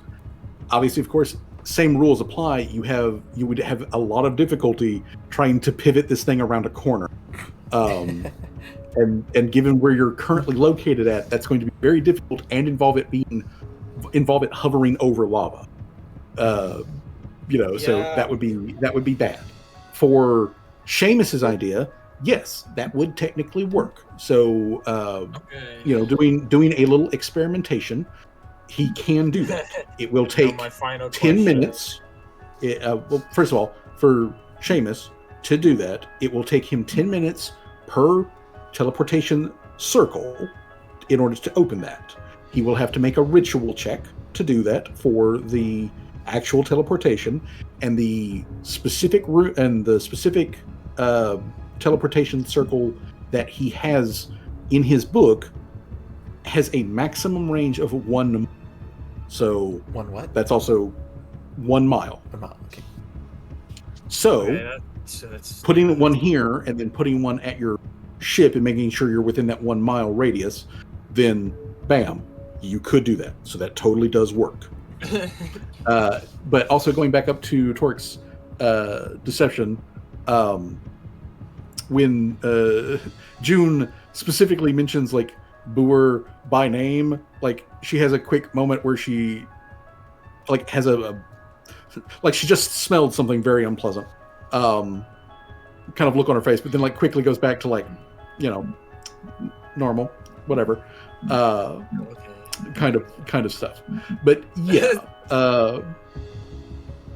yes, so you could with a combination of Seamus's ritual portal and Laria being able to reduce the weight by casting levitate on the coffin, it would take just a little bit of setup to get this coffin out of here physically over to the angler and then loading it up on the angler. All right. So do we want to do that? Like we set that up? Yep. I am Okay, fine with that. Then I will need Swag to make a Arcana check in order to perform the ritual. This is up to 2 casters. If you want to have an assistant caster, they just need to be a spellcaster. They don't have to be specifically arcane or anything like that. So, technically speaking, Torque and Laria are, perfectly viable to help with this if you want them to. And if you have a secondary caster, it does reduce the DC. The DC for it, so that you are aware, is a DC 26. So it's not like super high, but you could reduce it by 2 if you have a helper. Larry, you want to give me a hand with this? What about Torch? Torque can also do that. I mean, Laria is a Tate. All right, Torque, you want to give me a hand? Sure. So let's. He doesn't. Well, what are we doing? Kylan whispers like he doesn't need a hand. He already has 3 of them. I'm doing Arcana. Okay, never mind. He might need a hand. You want to use your hero point for the day or the session? You know what? Hold on. It's rewind time. No, you've already used that. Oh yeah, that's right. Yeah. Shit. And as our plan is to fight Olgi before the next day too, so you don't. Yeah. All right. Hero point that shit. There we go. There we go. And that's okay. Yeah. So this requires a little bit of setup because Seamus obviously has to physically go to the other location to make the acceptance circle. So once that's done, the party gets all of their wires, uncrossed and they dot all the T's and cross all the I's.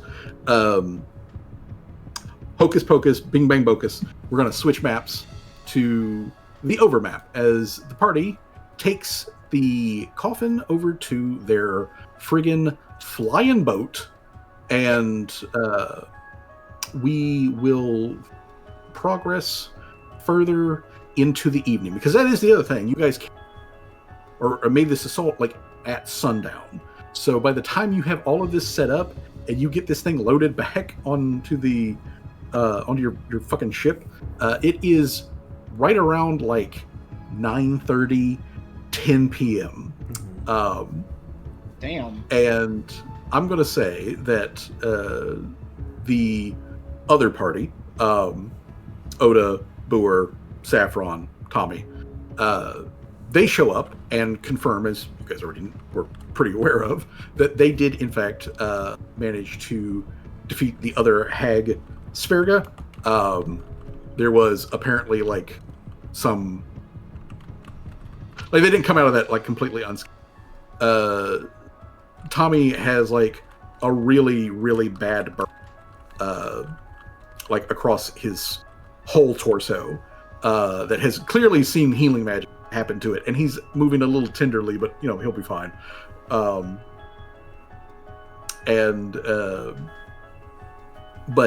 they confirmed that yes, they did defeat Sverga.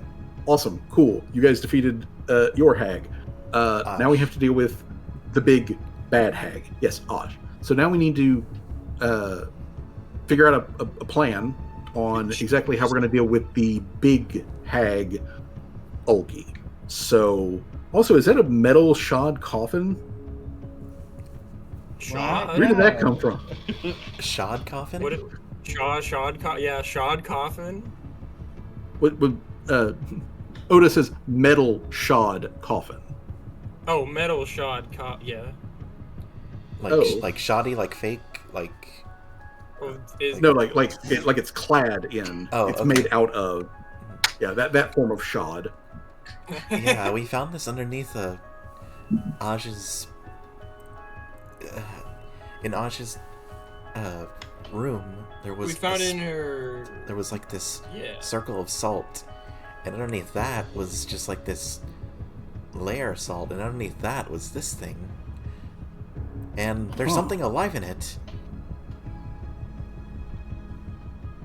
Like alive, or like are we talking like a actually alive? Seamus just casually knocks on the coffin. After a brief moment, knock back on the coffin. Okay, well, there's definitely something in there that's definitely. I mean, yeah, alive is a big question mark. Well, it is alive, Callie says. I tried moving it through my workshop portal door, and it wouldn't let it. And the reason that is significant is because I can't move living beings back and forth. I can only move inanimate objects so long as I'm touching them. So it is a living creature of some sort. Whatever that might be, it's locked in there tight, that's for certain. And whoever wanted him locked in there must have not really liked him that much. Considering he's locked in there with Sky Metal. Like, I'm just thinking, I don't think I've ever seen that much Sky Metal in like one place. Fuck, I don't know shit about this. And Odo just kind of like turns and looks over at Boer, and it's just like, do you know anything about this? And like, Boer doesn't touch the thing. Like, Boer just will not touch the coffin, but they lean forward to kind of like look at it, and then they kind of like sit back or like stand up forward again and like, no, I do not know. It is very old, I can tell that, but like, it is how do you say, unmarked. That is Sky Metal. I don't think I've ever seen anything like this. I could not tell you that it is specifically, from this region. We don't do, well, in Uxlan, we don't do a lot of coffins. In the south part of the land, where it is, where the ground is less likely to freeze for an extended period, I know that they do some. I know they do coffins there, at least more frequently. But this far north, that's unusual for a coffin.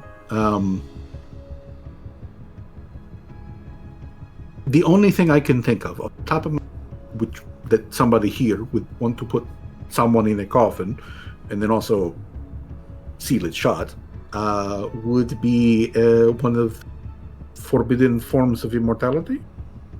Maybe. Necromancy? Did you say immortality? Callie perks up immediately. Oh boy, sign me the fuck up. Callie like pulls out the fucking power drill and torch. No.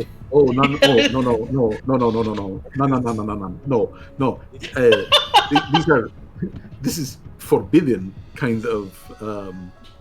Well, I've never cared about forbidden. She pulls out the blowtorch.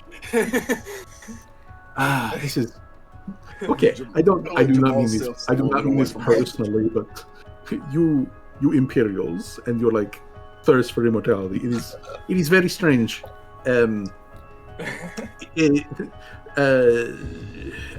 How can I see this in a way that makes sense? You are aware of undead, and you know about kind of undead that is vampire. Is undead that can pretend to be like a live person, and they drink blood and we met a few of them. Okay, so that sort of stuff is something that here in Uxlan is just no good, and whenever we see it, or whenever it pops up. Well, burn it to ground is usually the way that we go. It would have to be an especially powerful one to be physically held, and then buried. And you say it was under layer of salt too? Yeah. Somebody was scared of this. With whatever was put in this box, whoever put it in this box was scared of it. Very, very well, scared. I mean, the sky metal is proof of that enough, honestly. What would a hag be scared of? Yeah. Something more powerful than a hag? Callie's like, I still don't see any downsides. All you told me is Uxelin doesn't like it. Well, I mean, yeah. Uxelin doesn't like it. But as far as things that hags are scared of, well, the only thing most hags have any sort of fear of is other hags, more powerful hags. So you're saying there's another hag in here, potentially? Maybe that is thing. It could also be fiend. We thought, like a demon, or. Well, yeah, that was my thought. That was my theory anyway, that it was a fiend. It would make the most sense, actually, honestly, for the purposes that Aj potentially might have used them for. Maybe if this hag was actually using it. This is, of course, we are still operating under the assumption that the hags are the ones who put it in there. We actually heard some things, Sverga, when we were battling with her, and she was very mouthy, and I don't know what they would do. The hags are opportunistic. If they find something that they, it provides them with a benefit or entertainment, they will definitely use it. Like, they don't care about forbidden stuff. Like the hags, like I don't think that Sverga or the Aj one or the Olgi hag actually respect each of the here. Well, from what was described with the Draugr, Olgi is obviously flaunting tradition, so I don't think that they would follow tradition for that sort of thing. They're opportunistic. They believe themselves to be better than everything, and the only thing worth any sort of respect, and that's only out of begrudgingness, is a bigger, worse hag. So, fuck if I know. If this is a thing that like Olgi is, as best I can tell, a grave hag, and there are only a couple of other types of hags which are bigger and badder than a grave hag. There is type of hag which normally does not even live here in universe, but lives in lower planes. Maybe that's what the sky fucks with devils directly. So there's that kind, and then there's an even bigger one, but Callie those come from the moon. Callie looks over at the moon. Wait, did you say the moon? Wait, did you say the moon? Yeah. Yes, Minions? The hag that live on moon. Oh, well, that's probably maybe that's what the sky metal is for, honestly. Did we? Callie, maybe. Well, wait. Callie looks at the Gold Daco said he wasn't. He said he didn't want to talk to someone on the moon. He said he wanted to talk to the moon. So, still. Yeah. Anyway, well, I don't want to talk to that giant. Callie looks over at June and is like, do you think Umbra would know anything about this? About what's in that fucking box? She hesitates a bit and says, I don't know if this is exactly her area of expertise. She doesn't really... She's not a hag herself, she's just a Lamia.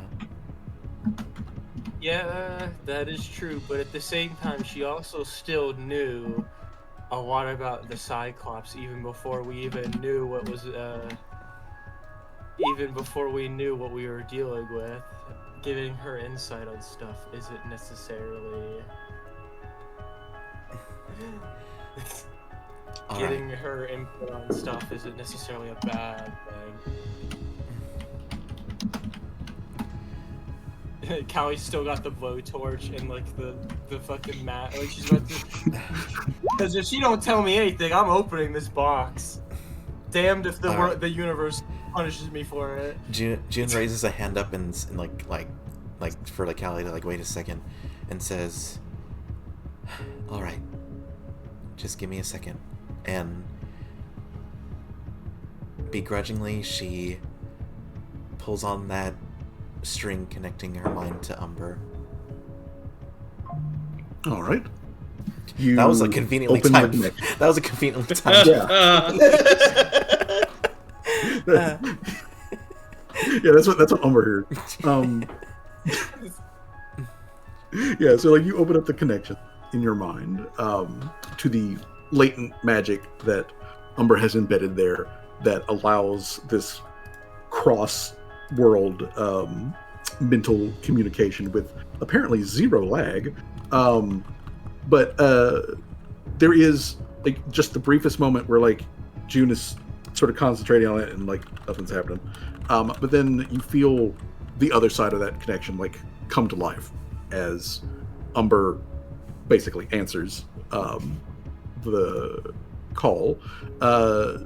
It is set for June as per request to voice only. So Umber's presence does not fill June's perception, but like her voice comes clear to June, like she's basically standing right behind June. And you hear Umber's like growling hiss of like, "Yes, what can I do for you, June? Are you feeling better from the other day?" Oh wait, that wasn't the other day. That was like this morning, right? Well, it was the this morning / last night. Like it's been like a whole fucking day. It's the middle of the night. Time zones and all that. Time zones and all that. All right. And she kind of sighs and says, "Yes, I'm okay. I'm sorry I didn't answer. I know you checked in on me back then. There's just a lot going on at the moment.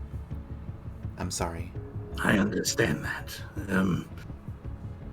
I was concerned when I felt the pressure against the connection. Someone dared to invade your mind.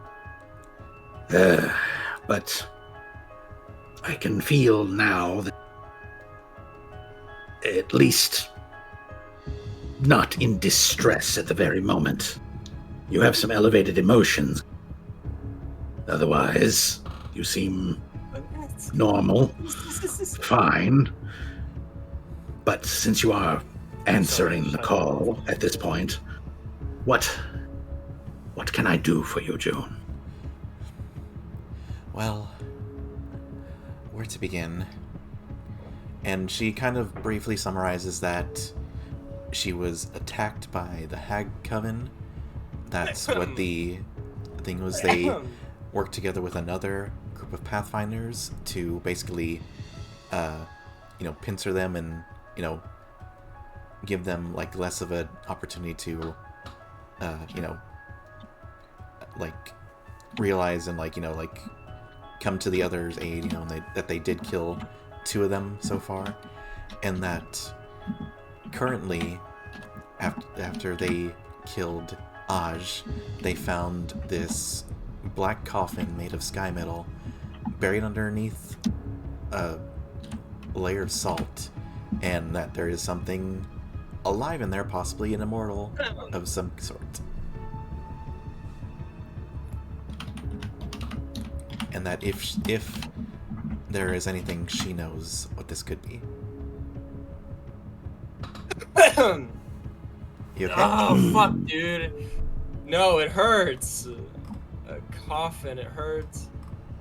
I'm sorry I was laughing earlier, though. I had a really funny thought in my head where just, like, June in the background hears Callie go, like, "What's up? Today we're doing an unboxing video."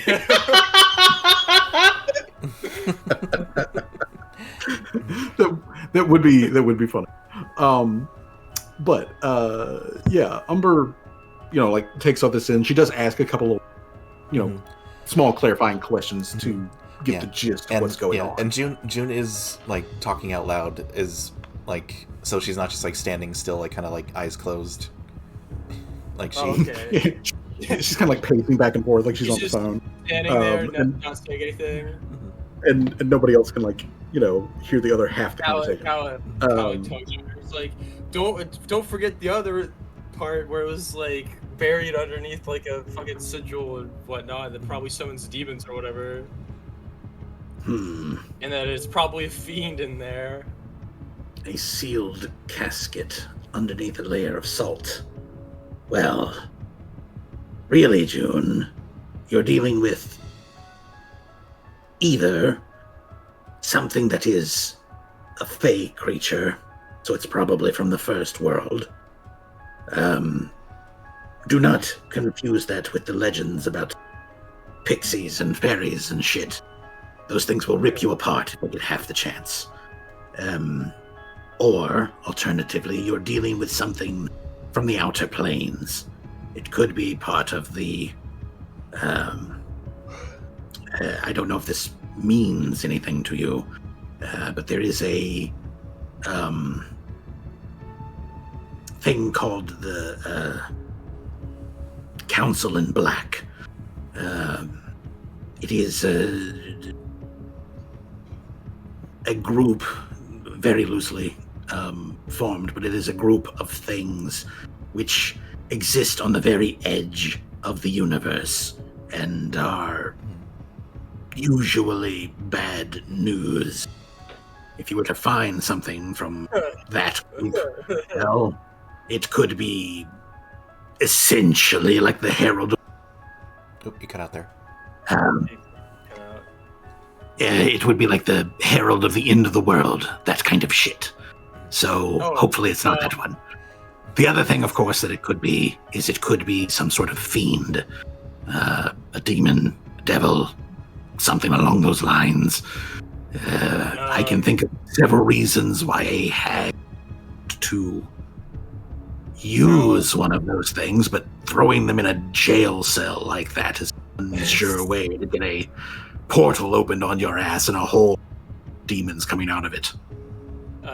Callie is gonna tug on June's like, could you ask her, if she doesn't hear me saying this, how can we identify, based without having to open the box first, if it's any of these things? Can June just like share her senses, like, I don't know, like you don't need to like full on like have like June's irises become like serpent like or anything, but just share the vision and like June turns on like her onboard camera, and like freaking FaceTimes, magical FaceTimes, Umber. So Umber's senses just sort of like call over June's. You get that brief feeling of it like shifting over, but it doesn't really actually affect June's hearing or sight or anything. So Umber can hear the question coming from that, and she does request that June like look at the coffin so that she can also get a look at it. Yeah, that's what she would do. So it gives Umber a better look at the coffin, and like overhears Callie also asking about that. Yeah, let me still pull wearing up her fucking welder's hat and the fucking blowtorch. We're on the battle lab.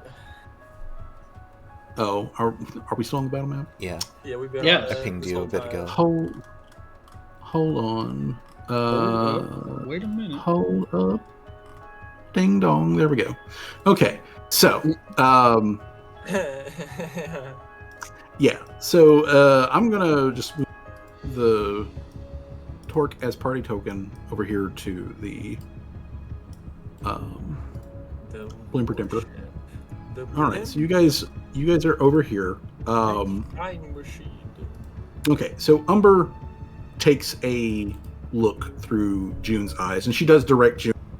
Can you look at it from this angle? Can you look at it from that angle? Kind of thing. And she's just trying to get a good look at it herself through June's senses, so that she can then make a judgment call and or check. So let me pull up Umber's thing here. All right, Umber, you have in this specific thing. Let's do a public roll for you. So, public roll for Umber.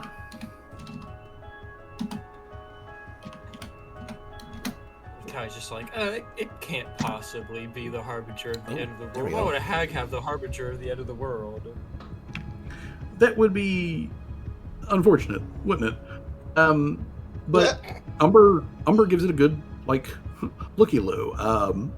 And again, she's just sort of rambling off questions to June of how is it oriented underneath the salt? How thick was the salt? All those sort of detailed questions. And after about 2 or 3 minutes of this back and forth, with Boer and Oda and that party just sort of leaning against the railing on the deck of the ship, just watching you walk back and forth, do all this and talk to somebody who they can't hear, which they are adventurers enough that this is a thing that they've dealt with before, so that's not weird to them.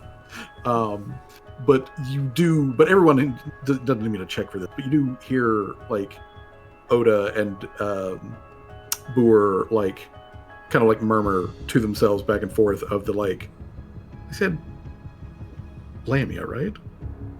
Is this a power that Lamias have? Can Lamias do this? Kind of questions and whatnot.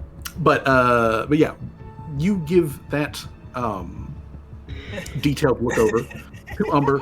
Umber makes her check, and then Umber says that she is pretty certain that it's not a harbinger of the end of the world. It's not the really bad option. At least it's not the really bad option. It's not the Council in Black. But she does point out, as essentially has been pointed out by everybody else, the fact that this is bound with special sky metals. Somebody dropped a mint on this coffin alone to hold whatever the fuck is in it, and the fact that it responds to you guys knocking on it, but it apparently can't hear you, means that this thing is not just physically sealed, but also probably mystically sealed in it as well. So whatever it is, she cautions June that it's going to be powerful, whatever it is. It may be angry, and hopefully if any of your idiots let it out, it's not going to mistake you for whoever put it in there in the first place. Bro, they get one look at us and be like, "There's no way these fucking idiots sealed me in this coffin. It's got to be somebody." And you know what? I want to be specific. Umber is specifically, if any of your idiots should open this up, or Callie specifically should open this thing up. If you are lucky, it's going to know that you're not the people that put it in there. Because likely it's going to come out, and it's probably singing. So you might want to also make sure that you don't open. You cut out there. Area that's precious to you. Oh, okay. If you do open it, do not open it in an area that is precious to you. These sort of creatures pack, explosive sort of attacks that will hit everything around them. It's like a bomb going. It's like a bomb going off. So say like if I opened it in the middle of Olgi's base or something like that. It's more like figurative than literal bomb. It's saying like if we open up this thing and this thing is angry, it is going to hurt. And we just Umber just basically saying make sure it's not angry at us. Callie gets up in June's face and is like, well, if we don't open it, what do you suggest we do with it then? Get like invading June's personal space. I tell Callie that I advise 2 courses of action. Either A, you put that shit back where you found it, bury it again, make sure it's under the salt. Or B, you bury it somewhere else and make sure it's under salt. You could poke at it. Let me at least be very clear. You could poke at it, but make sure that Callie understands that if she pisses off whatever it is on the thing, its anger may be so overwhelming as to bring her a dream of world domination. You can hear the world domination to an end. So just be careful with this, June. It's dangerous, and if you have an option to seal it in some sort of mystical sealing circle, do that. But otherwise, bury it underground, covered it in salt, and don't let anybody know where the fuck it is. This sign can't stop me because I can't read. Alright, she's listening to this is like Kelly's like leaning on her and she's like pushing her back with her elbow. Alright. It's just looking directly into June's eyes, like fucking like inches from her face. That's not how it works, Kelly. Well, you can see me clearer this way, right? And she ignores Callie. She kind of turns and says, "All right, I will let everyone present know. Thank you. Sorry that if I made you worry." It is okay. I just simply want to make sure that you are keeping up our end of the bargain. Well, the end of your end of our... You know what the fuck I'm saying. I want you to remain safe, June, because if you're dead, the only other way that I am is, out of a vat. And while I am prepared to make that option, it's not the way that I choose to do it. I want you here.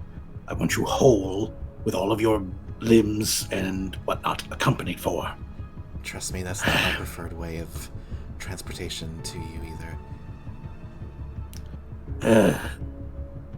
Look, and if you think it would be helpful, maybe, I don't know, tell your idiots that I'll give them money or whatever if they show up and do shit for me. I can give them paying work. Keep them busy for a while.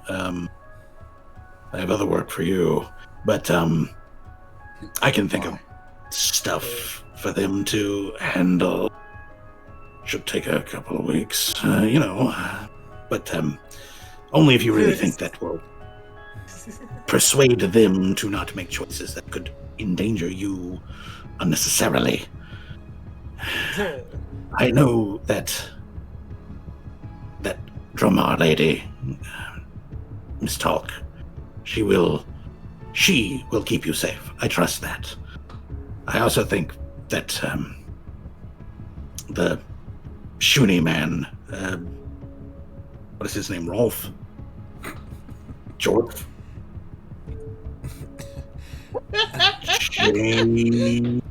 Seamus. Just kind of... Wait, no. Seamus is the orb. Shuni, the dog. Oh, the Shuni, sorry. Sorry. Jamal, sorry. I know that... I don't know if I should be offended or not. Well, she knew who Seamus was. Sorry, no, I heard them wrong. That was my bad. I heard them wrong. Yeah, she knew who Seamus was. But she essentially says that like she knows that some of those people will probably think in your best bet, but like she's not totally sure about everybody. But otherwise, she Umber like closes down the sensory communication, but it's just the voice. I don't need no money. Shuts down for something else. The sensory communication, and she says to June, "Good, just keep up being safe. I don't want to lose you before I get the opportunity to say, certain things to you in person. So, just, mistress. Just okay." Is she saying this out loud? She kind of turns away when she says that. She like whispers like, but yeah, she does audibly say. Wait a minute. Callie gets confused. She's like, wait, she said Jamal, then Chavis, and now she said yes. But what is happening? Guys, I think she sold our souls for a fucking nickel. Oh, it's much more than a nickel. Much more than a nickel. But anyways, Umber says, like some more just sort of like intimate platitudes to June to let her know that like she very much would like June to get her ass over to her domain as soon as all possible. But like in the meantime, just stay safe. And otherwise, if you want her to quote unquote stay on the line,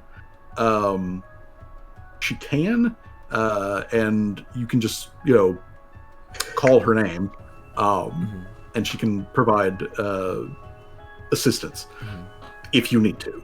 So she's basically just telling June that like just call out my name, it'll activate the magic, and I will pick up.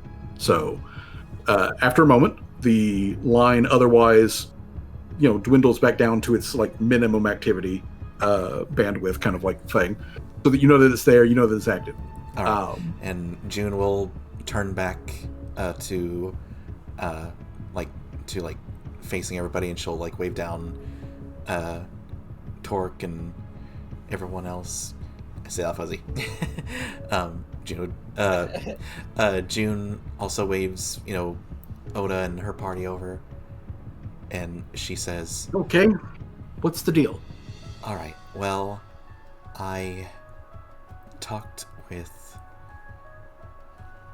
Umber. She is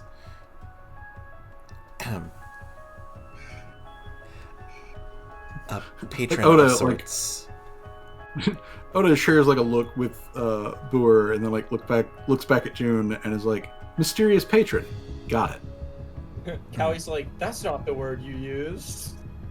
I heard you use the word mistress or something. She fucking shoots Callie a death glare.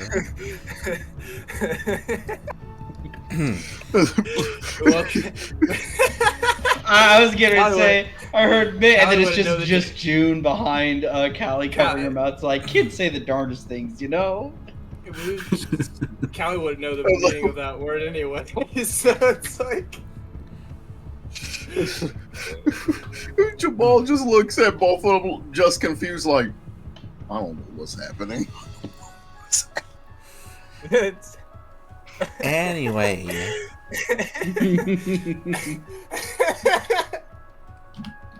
That's fucking funny. Alright, continuing, yeah. Yeah, I'm letting Fuzzy type real quick. Just keep going. Yes. They are a friend in high places, we shall say, and we have a special connection. And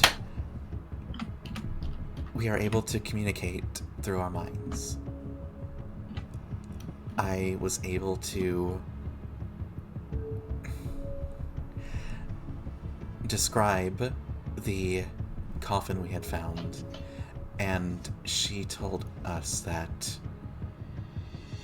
whatever this may be, whether it is a fiend or a fae, that our choices are to either bury it somewhere where no one will find it underneath a lot of salt, or if we do decide to open it, one, to keep Callie far away from it, and two, to make sure that we do not piss it off. I'm pretty sure that is not what she said, but whatever. I'm pretty sure what she said was, make sure it doesn't think you're the one that sealed it in the box, but whatever. Yeah, like every like Oda or Tommy, Saffron, all of them, like when you specifically say, you know, keep Callie away, they all like, all of their eyes like all flick immediately over to look at Callie. Like, gotcha. That already deal. Like, that we, if we do decide to try and convince this thing to help us, that we want to make very sure that we do not get on its bad side, because whatever this is, it is quite powerful, as I'm sure we could all guess. The fact that a hag coven buried it and tried to keep it hidden underneath some kind of magic circle. So they thought that it could have been something called the Black Council, but they quickly decided that that wasn't the case. I don't know if that name means anything to you, but they called it something like the Harbinger of Doom. So let's just thank our lucky stars that that's not what we're dealing with. why would a hag have that? I don't know, Callie. They have like a lot of freaky shit in their basements. There was a fucking skeleton of a creature had attacked us, and then bugs that like ate my gun that made it all rusty. But well, yes, that is. And Tommy like sits up a little bit more, like up from, you know, where he's basically like slouching / sitting against the railing, but he stands up and puts his hands on his hips, and he's like, well, you know, speaking of like hags having weird shit in their basement, so there are a couple of things I think that you folks should be aware that we heard of from Sverga. I think it's going to be pertinent to the fight with this other hag called Olgi, and I'll be honest with you. Long enough to tell you guys stuff? She was chatty. She was chatty. Like, she was even chatty when she was like trying to like cook me a lot. Meanwhile, but I mean, I'm glad to hear that your group had like a walk in the park. Oh no, we didn't. No, we did. We just killed Aj like really early on in the fight. It was not easy. Well, yeah, neither was Sverga. Even then, she fought tooth and nail. Well, so did Sverga. Sverga. Oh god, like Sverga. When we cornered her,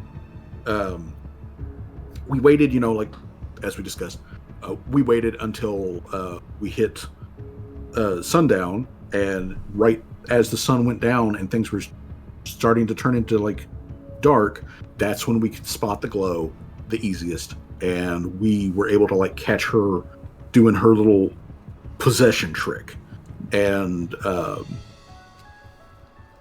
we caught her. She pulled out and he kind of like searches for a word, and like Boer supplies Will-O-Wisp, and he's like, yeah, like flaming skulls, or at least they look like I don't think they're actually undead. Not real certain about that. I'm one of these other people can confirm that aspect of it, but like, yeah, she was real chatty. I think because she thought we couldn't touch her while she was like possessing somebody, and like I did not feel honestly very good about like tackling a 12-year-old, but that had to happen. And we forced Sverga out of that. But she was chatty through the whole damn thing. What I was just going to mention, though, before we get into the real details of what we're going to do next, you know, but referencing thereof, I don't think, Miss Valencia, that it would be a good idea for us to try to make deals with an unknown before going up against a hag that's got her own unknowns that we're going to have to work out. This thing, I will be honest with you, I don't really know anything about Fey creatures that much. But I have heard about the Council in Black, and that's stuff we don't want to even like talk about out loud, especially at night. Well, so we'll just keep it here, seal it away, I suppose. Well, I mean, it ain't doing anything. Later. So, yeah. It hasn't broken out quite yet. June. Yeah, it's not even wiggling. It's not even wiggling or anything. June, like, visibly tenses up. And she says, there's something else I needed to tell. I was planning on talking about this already, but between everything else, it kind of got pushed back to the end. And she kind of glances back at Tommy, like not angry, just like kind of frustrated, and she says, there was something pertinent that I should have mentioned but kept secret about what happened. And she just kind of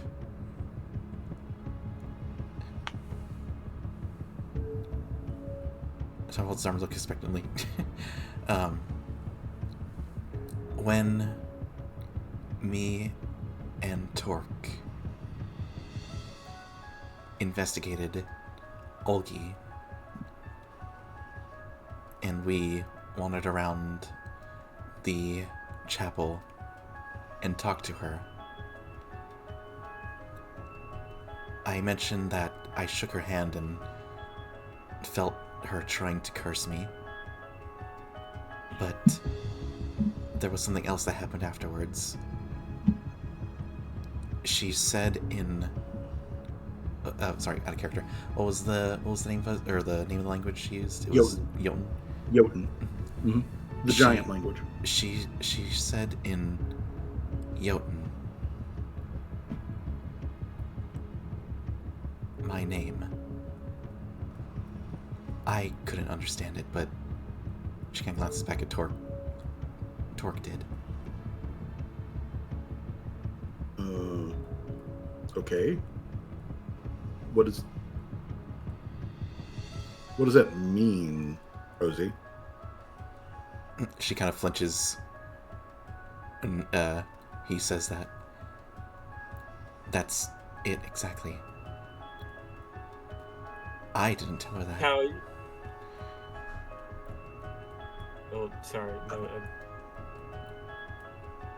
to everyone else here except for you and apparently Olgi, they know me by June. They don't know my real name. Huh. Oh shit, that adds some context. Okay. And are you guys watching the stream? that adds some context. Are you guys watching the stream? Because I got something to fucking show you. Oh boy. Wow.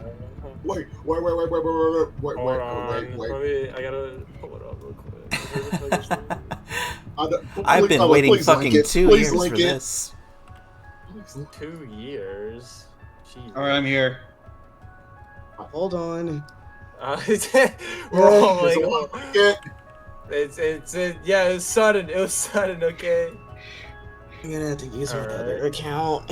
Why do you think my There name it is the is. only one in quotes? Because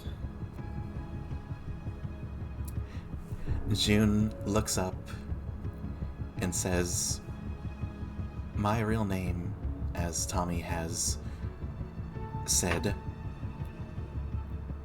is Rosie Valencia.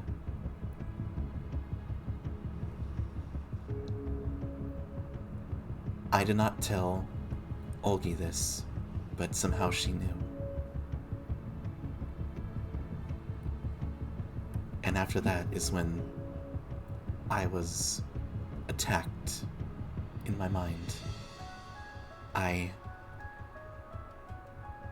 In one moment, I was sitting at the table with everyone else, and then the next moment, I was running for my life back in the war.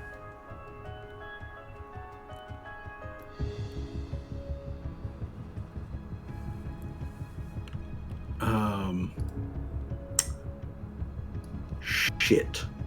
Was I not supposed to say that? Fuck. I missed that. Tommy Well, puts up better both you- of his hands. I missed that. I'm sorry. Well, better you say it than I do. It's fine. Oh. It's not like you knew that. Well, I mean, like, yeah, I haven't seen you since, like, you handed off your schoolwork to me. She kind of cocks her head. The schoolwork. Well, yeah, but I know it's been a while. It's been several. That's but where like, you're from. Oh my god, you're little Tommy. Yeah. Wow. Yes. Yeah. I mean, you probably remember me as some lanky, snot-nosed little 14-year-old. But like, I, kind of thought it was a sort of an impressive big deal that, like, like, here you are, the, like, scion of the Valencia family name going off to war, and you got to set aside your projects and all that sort of stuff, and I was the one who had to pick it up from you, and I saw that as an honor.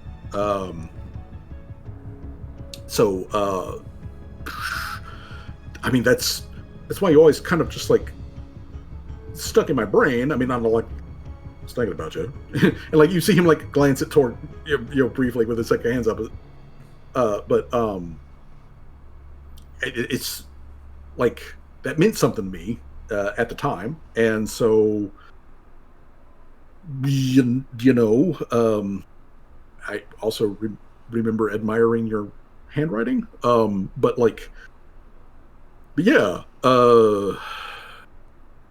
as far as I was aware, you got called up in the big final push for the secession war over in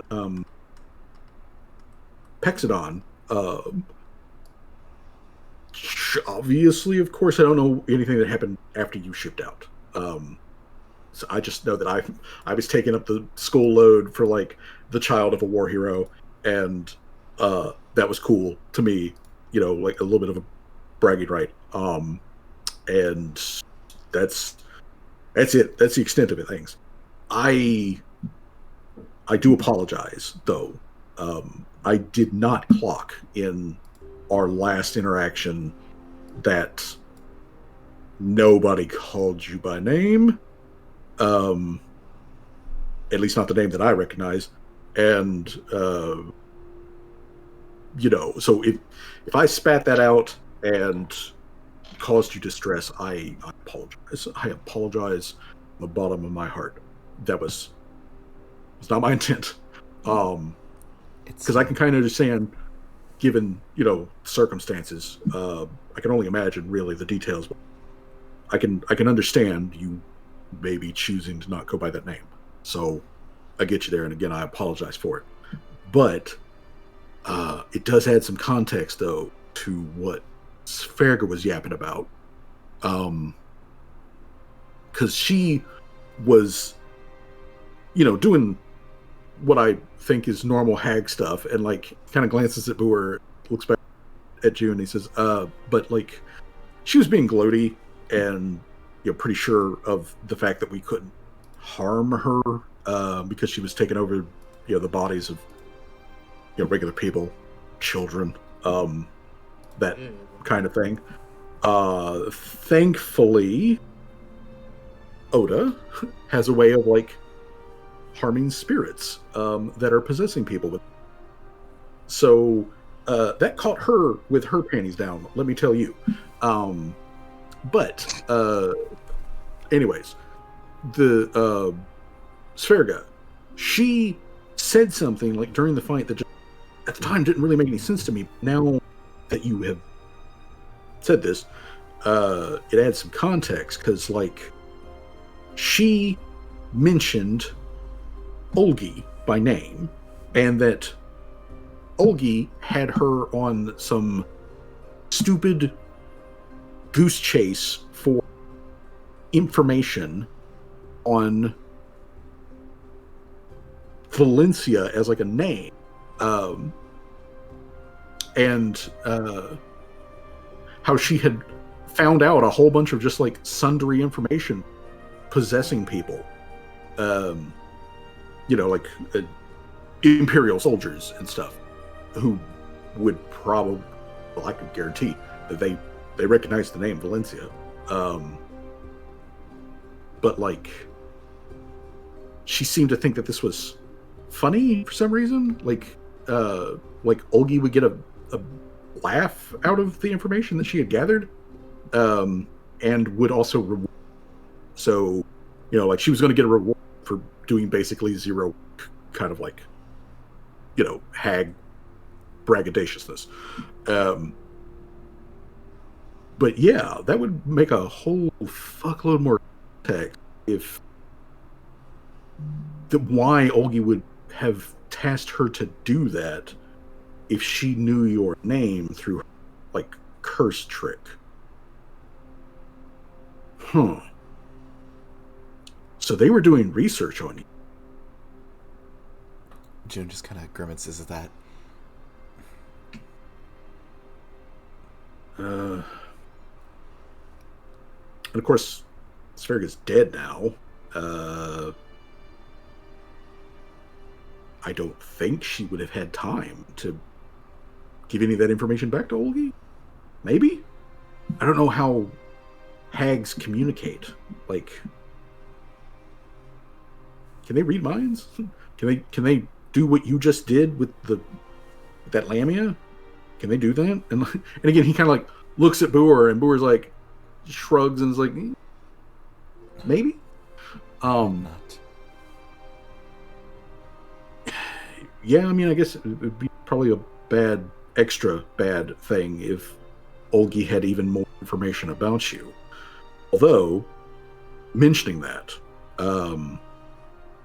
that whole like curse thing where she affected you and made you have bad dreams and stuff, can she still do that? I'm not sure. I don't know if it was. Okay. I don't know if it was her, Aj, Sverga, whoever did that, but just that I had to relive Desperation Basin. That was the day. I read about that one. That was the day I almost died. That was the day Rosie died.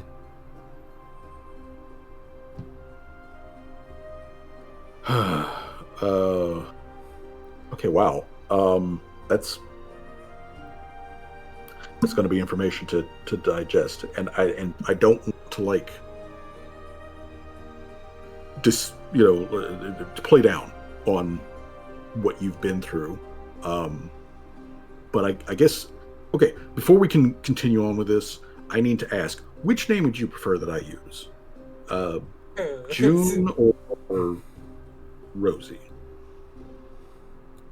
Well, there's no point in hiding it anymore. I think you can call me Rosie. And she kind of turns to the rest of the party. And but like, we've been calling you Jude for so long. Callie says this out loud, by the way. I'm not gonna get used to it. I'm not gonna like it. Jamal nods his head. He said, "No, just nod his head." He don't say nothing. He just nods his head in approval. Just nod his head.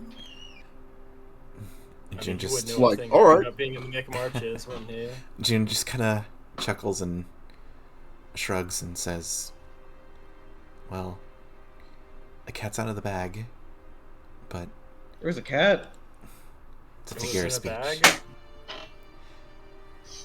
The point is, you can call me Saffron Meows.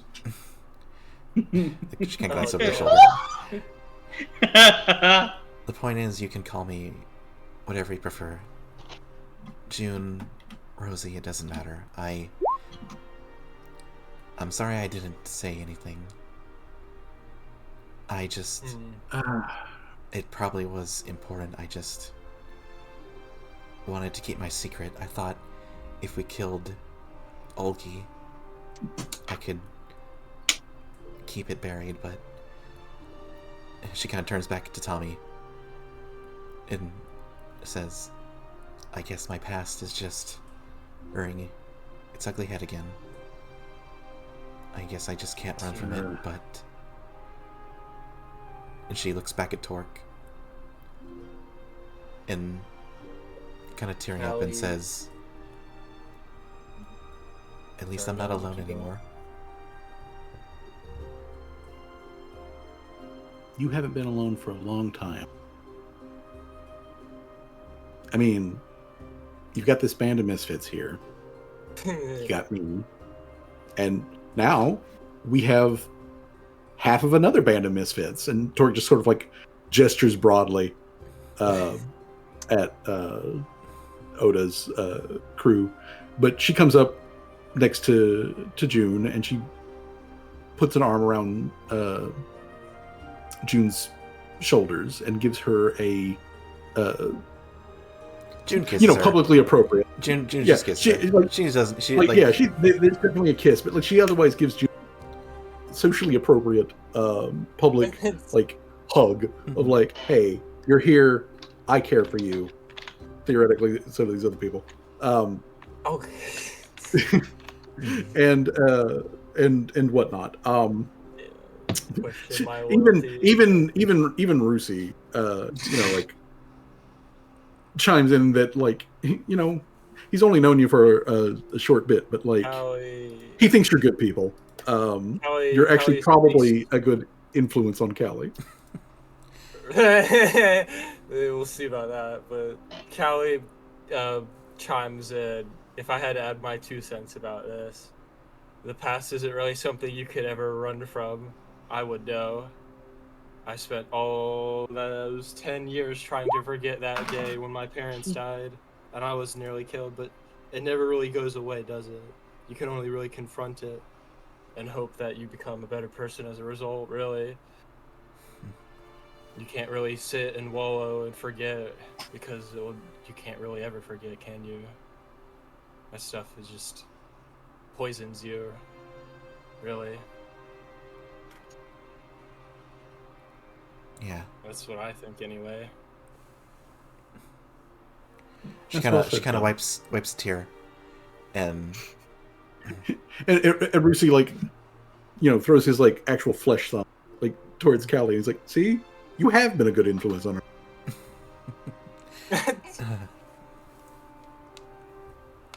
What was that noise for?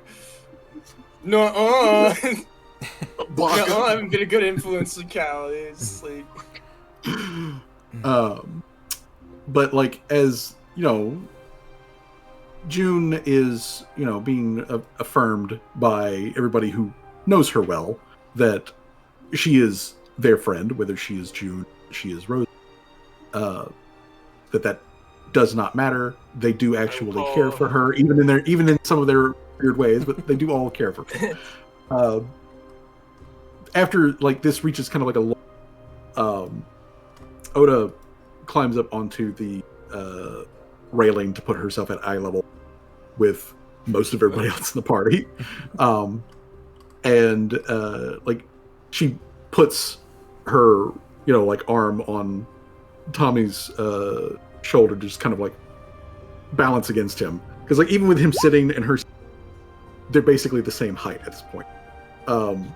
And the halfling woman, she gives June like a thumbs up, and she's like, hey, we also just met you, but like I know the Valencia name, and generally it comes with honor and valor and like other cool stuff that they talk about in the military.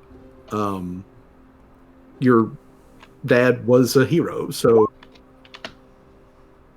okay. I know a lot of people don't put a lot of stock in Dynasty, but that does honestly count for something. So, that's good. And hey, you obviously have a whole bunch. So you're in a good place. We just need to get rid of the hag that's going to make that a problem. It is getting late. We, tactically speaking here, want to not give her too much time. Boer has assured me that there's actually chance that Boer has assured me that there's a low chance that he's going to cut in. That is apparently not how hags do. And we can use the Uxland Jarl. Has he caught wind of what we did yet? Or well, if he hasn't sent anything our way. And she kind of looks over at Boer, shakes their head, and she's like, nothing through Edisk. Just wanted to be clear, because when we were killing when we were raiding Aj, her security force might have gunned down a couple merchants that were just in there late night.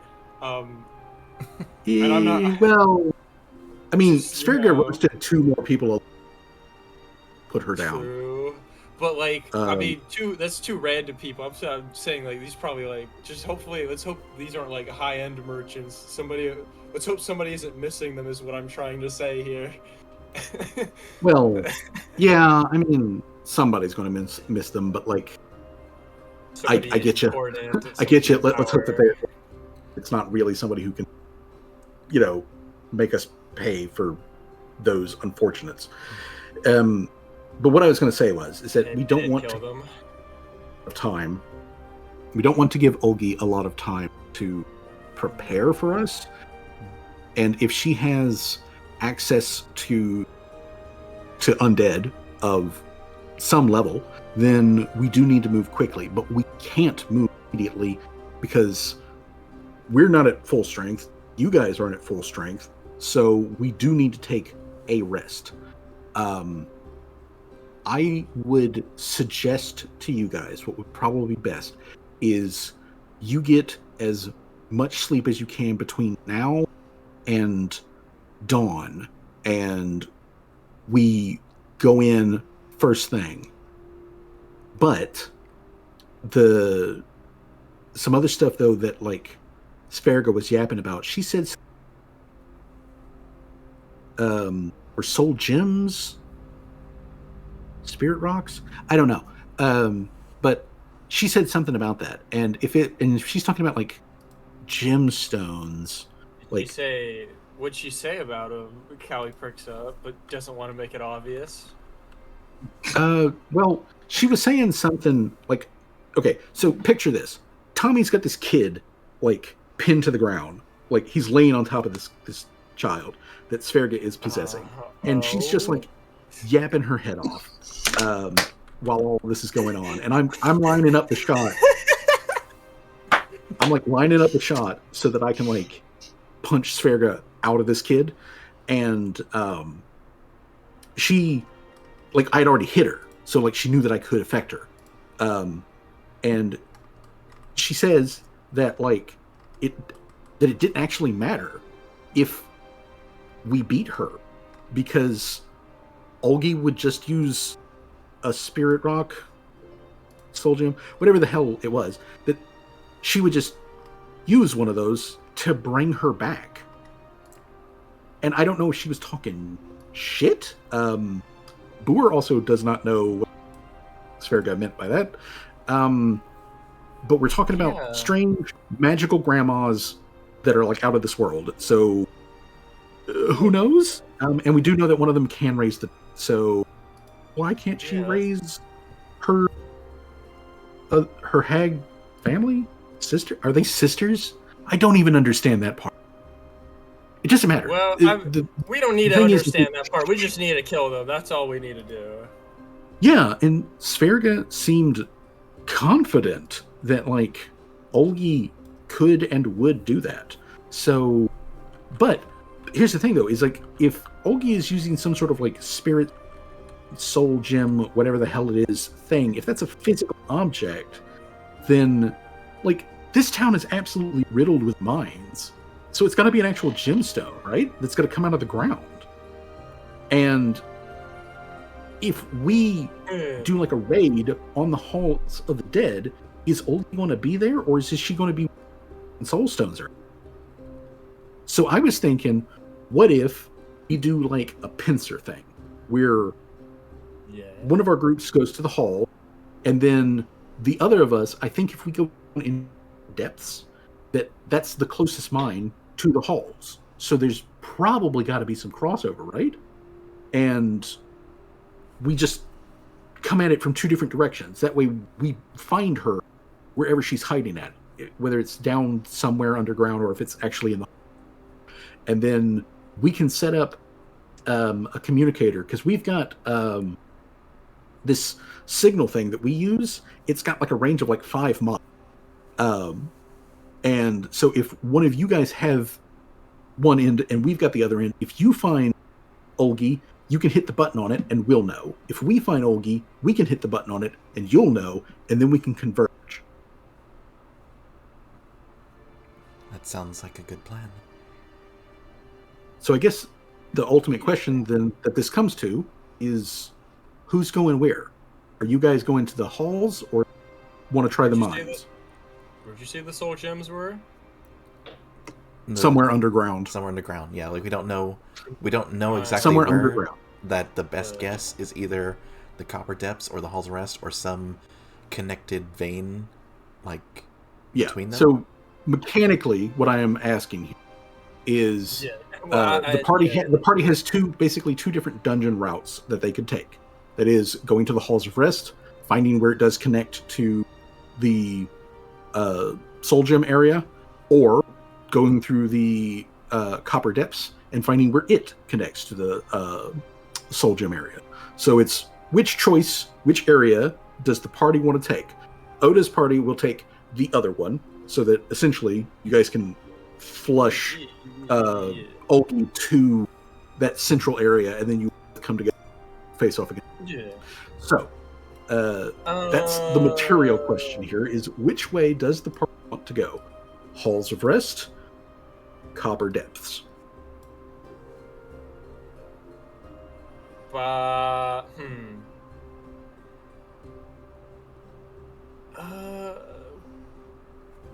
Also mechanically, this means different enemies that you will face, and it also means different loot that you could find. Oh, that is true. In the mines, we probably get minerals and other such equipment. I'd imagine. Yeah, you guys discuss. I'm going to take a brief pee break. I was actually going to say I need a quick BRB, so let's do a quick bio break, and then we'll have a democratic vote. Okay. All right, on two. All right. 1, 2. 1, 2. Yeah. Okay. But yeah, what is everybody else thinking? The ones who are still here, anyway. Because like. This is some interesting shit. Not gonna lie, this is some. Yeah, true. I mean, I feel like Halls of Rest would be like I feel like both would be very heavily fortified, honestly, if I had to be. I think Hall's Arrest would be the end-all be-all, honestly. Yeah, I feel like, yeah, that's what I'm thinking. I think the Hall's Arrest is where it's gonna be like her Alamo or some shit. And that will be the end of season. Unless 2. she's like, or, you know, it could be the other way around, though. Maybe she's like, oh, they'll never find me down here, and then we end up finding the boss room immediately. But, you know, I wonder what's behind this that... door. It's the boss. But I don't know. I'm thinking Copper Depths because that maybe would be. I don't know. It's like I feel like both routes get soul gems, but I'm trying to figure out which, because like I'm trying to figure out like what Callie would formulate in her own head would be the most like optimized, like how many soul gems can I get depending on which one I choose, kind of thing. The Copper Depth, yeah. I mean, that's what I'm thinking, Danger. Right? Like, probably got a lot of soul gems down there.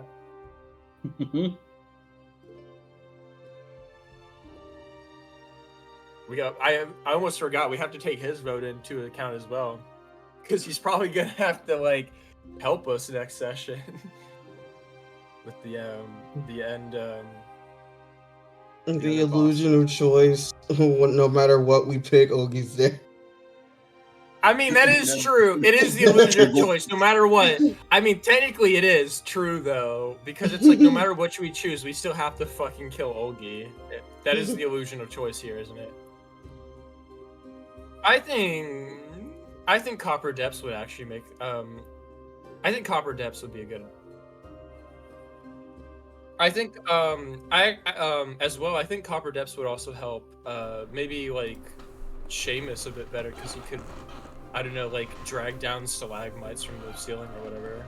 Yeah, Welcome use back, telekinetic projectile. I'm back, yeah. Yeah. I'm gonna follow you on my other account, because I thought I did. Oh. Yeah. Thank you. Yeah. I'm like, I could have sworn I followed you already. No, it's alright. I'll be for the next one. You were gifted a sub, it looks like, but... Oh, okay, yeah. Oh, yeah. Yeah, I see it. It says resubscribe. Oh, yeah, that is also true. It is a bottleneck, yeah. No, yeah, it's no worries. Hey, you guys don't have to, like, this isn't, like, a thing like you have to follow me. I just do the Twitch VODs just so, like, everybody else can watch along, and we have, like, the record so we can just, like, go back and, like, see things. How dare you assume I don't want to support you? This is exactly.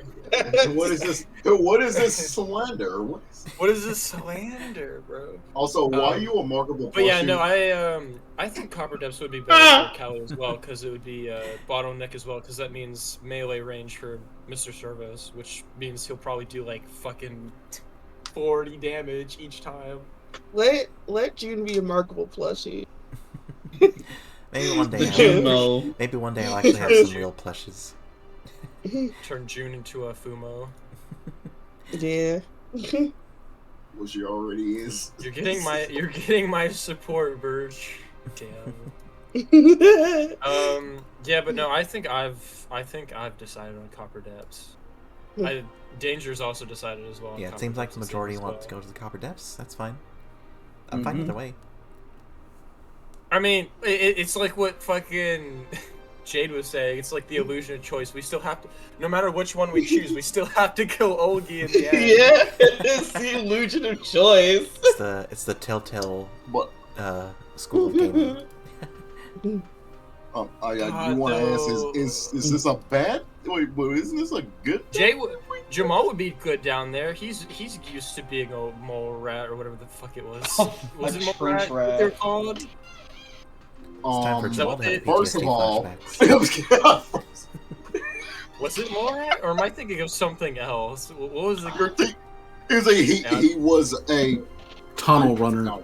Tunnel runner. That's what it was. Oh, like thank you, GM. Thank you, GM. Sorry, I'm thinking mole rat is a different military terminology. My bad.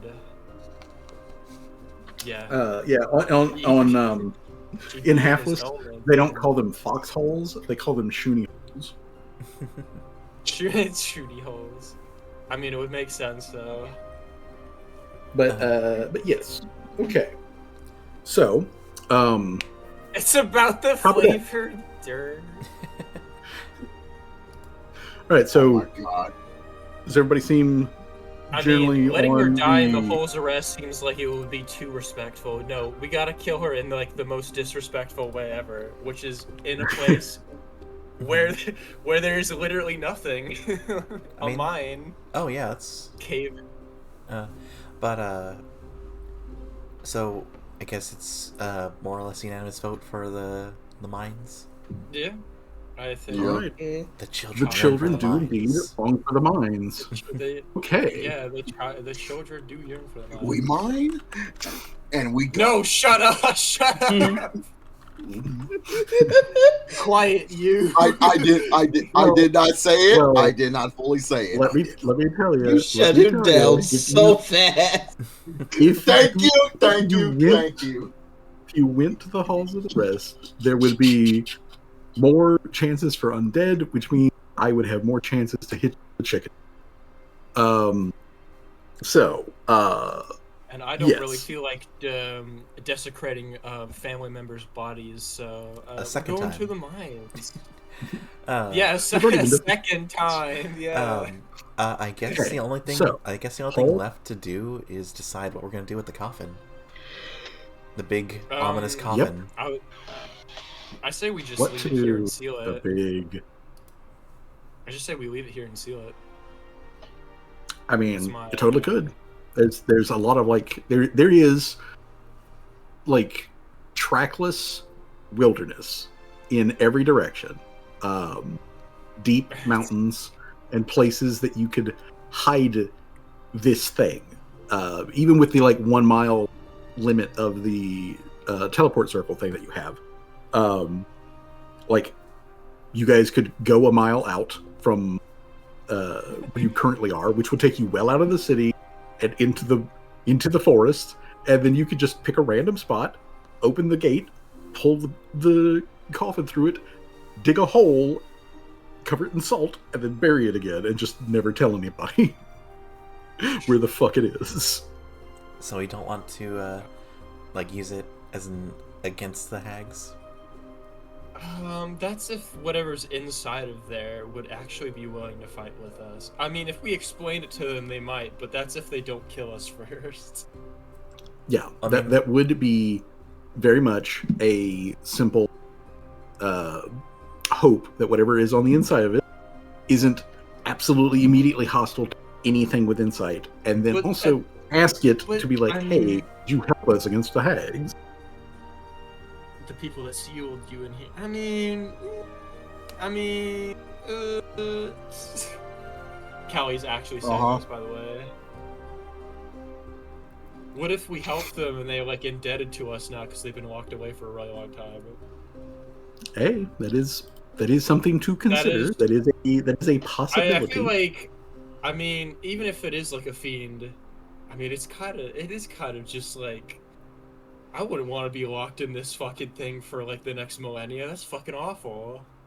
And that's also not guaranteed that like they will be safe as well. If we just fucking like bury them in the middle of nowhere, who's to say that like that doesn't become farmland or something, and then some random farmer discovers? Yeah, like have you seen the like uncovers them anyway? Yeah. Have you seen the Stardust Crusaders? Yeah, like that doesn't guarantee that anyone could discover it anyway. So I mean, like if I feel like maybe it might be, and this is the crazy call here, best to open it just to see, maybe, because I feel like, well, you know, it might not be in our lifetime. I think this thing's gonna get open regardless because we've already fucking removed it from its place of burial. Oh,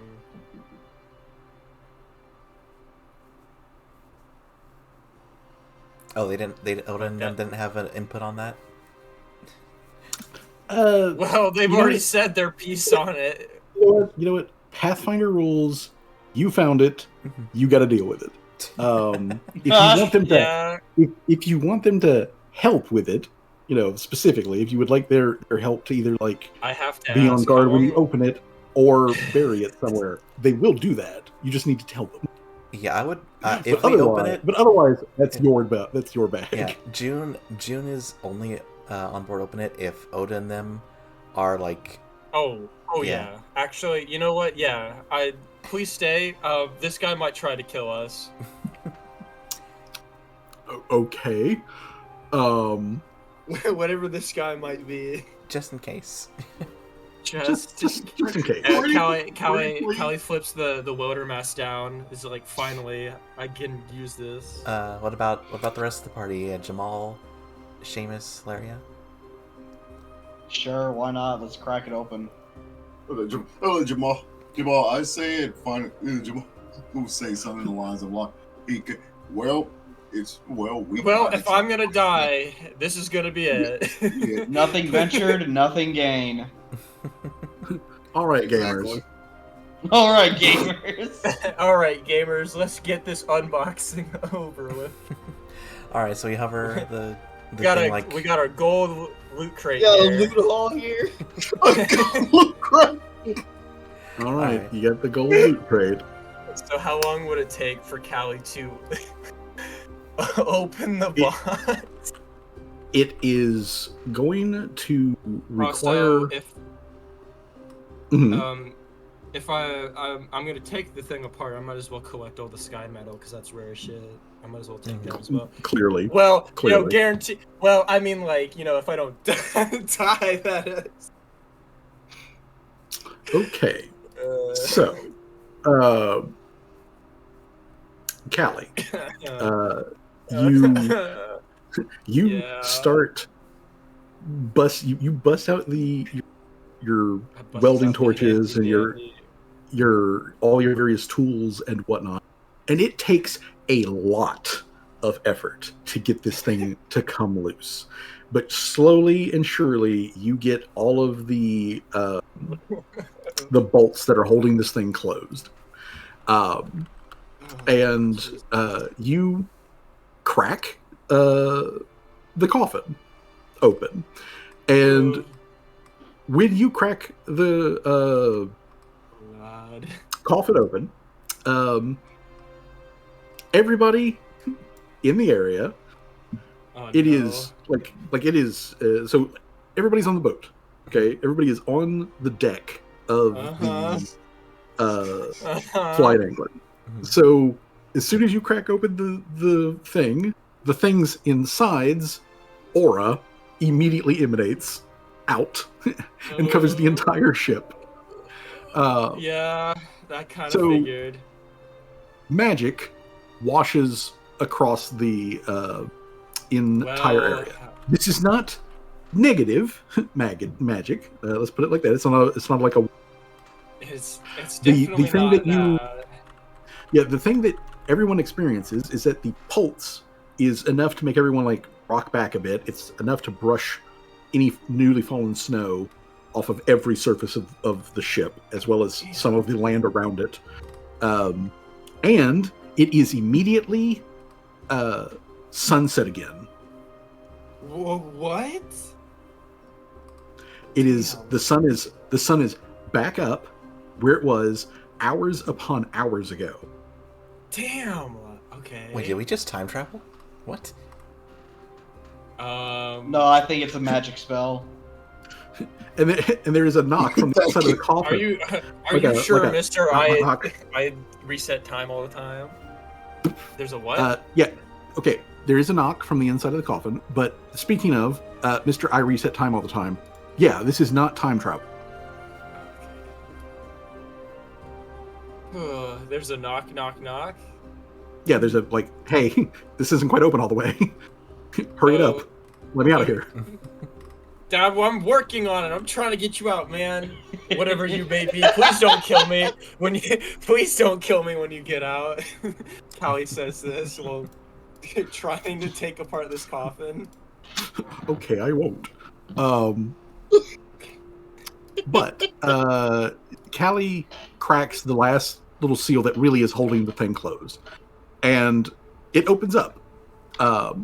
It has, hinges on one side, as open lids do, and it is thrown open. The moment it becomes loose, it is thrown open with like a loud rattle and clack as the thing basically splits itself in half, and the top rocks over and slams onto the deck on the other side. Definitely going to like damage the wood there a little bit as it hits. But inside the coffin, there is a 5 foot nothing elf lady. Five foot nothing. Yeah, 5 foot nothing. She is a 5 foot tall elven woman. Callie. Who looks like she just got out of a beauty salon. She looks well. She looks well rested. She looks well fed. She looks well hydrated. Inside of a box for who knows how long? Fuck no. She just off of like out of a fucking painting. And then she you just hear a whistle from Seamus. And then she rises up. Don't do that. It might be a fiend. It might be tricking you. It could be a dude. Like it rises up. 10,000 years. Just so that you guys are aware, this elven woman is like essentially wearing like a toga, like a daphnis sort of thing that is sort of a dress, but it's very sort of simplistic. But she rises out of it, like Dracula would actually, where she doesn't like stand up, she just rocks to her feet. Yeah, right. And she just like comes up and she looks around real quick, and then she focuses on Callie. Fuck. And Callie, I am going to need you to let me know what is Callie's will DC.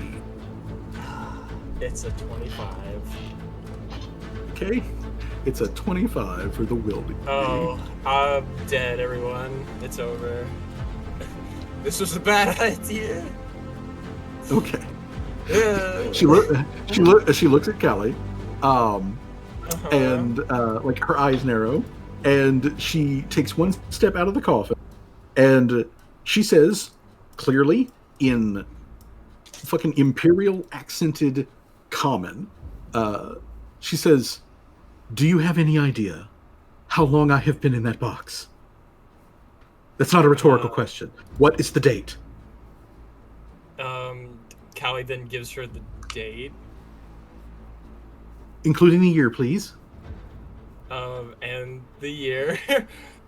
Both of which I don't know. I'm just saying this because I don't know. Yeah. It is, for everyone's elucidation, it is current January 13th, 1750.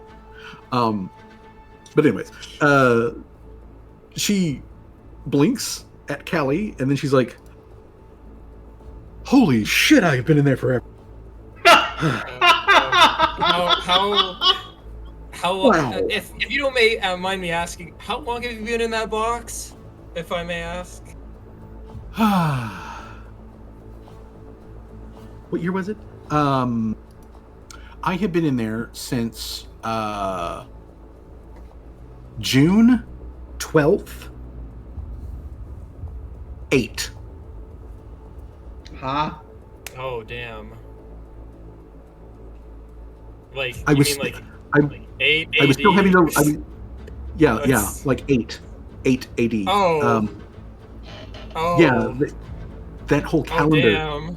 that you have existed with your entire, and the lives of your parents and your grandparents and all of that other stuff that you mortals do. Yeah. Yeah, it was brand fucking new when I got put. Whew. Holy shit. I'm out. I can breathe fresh air.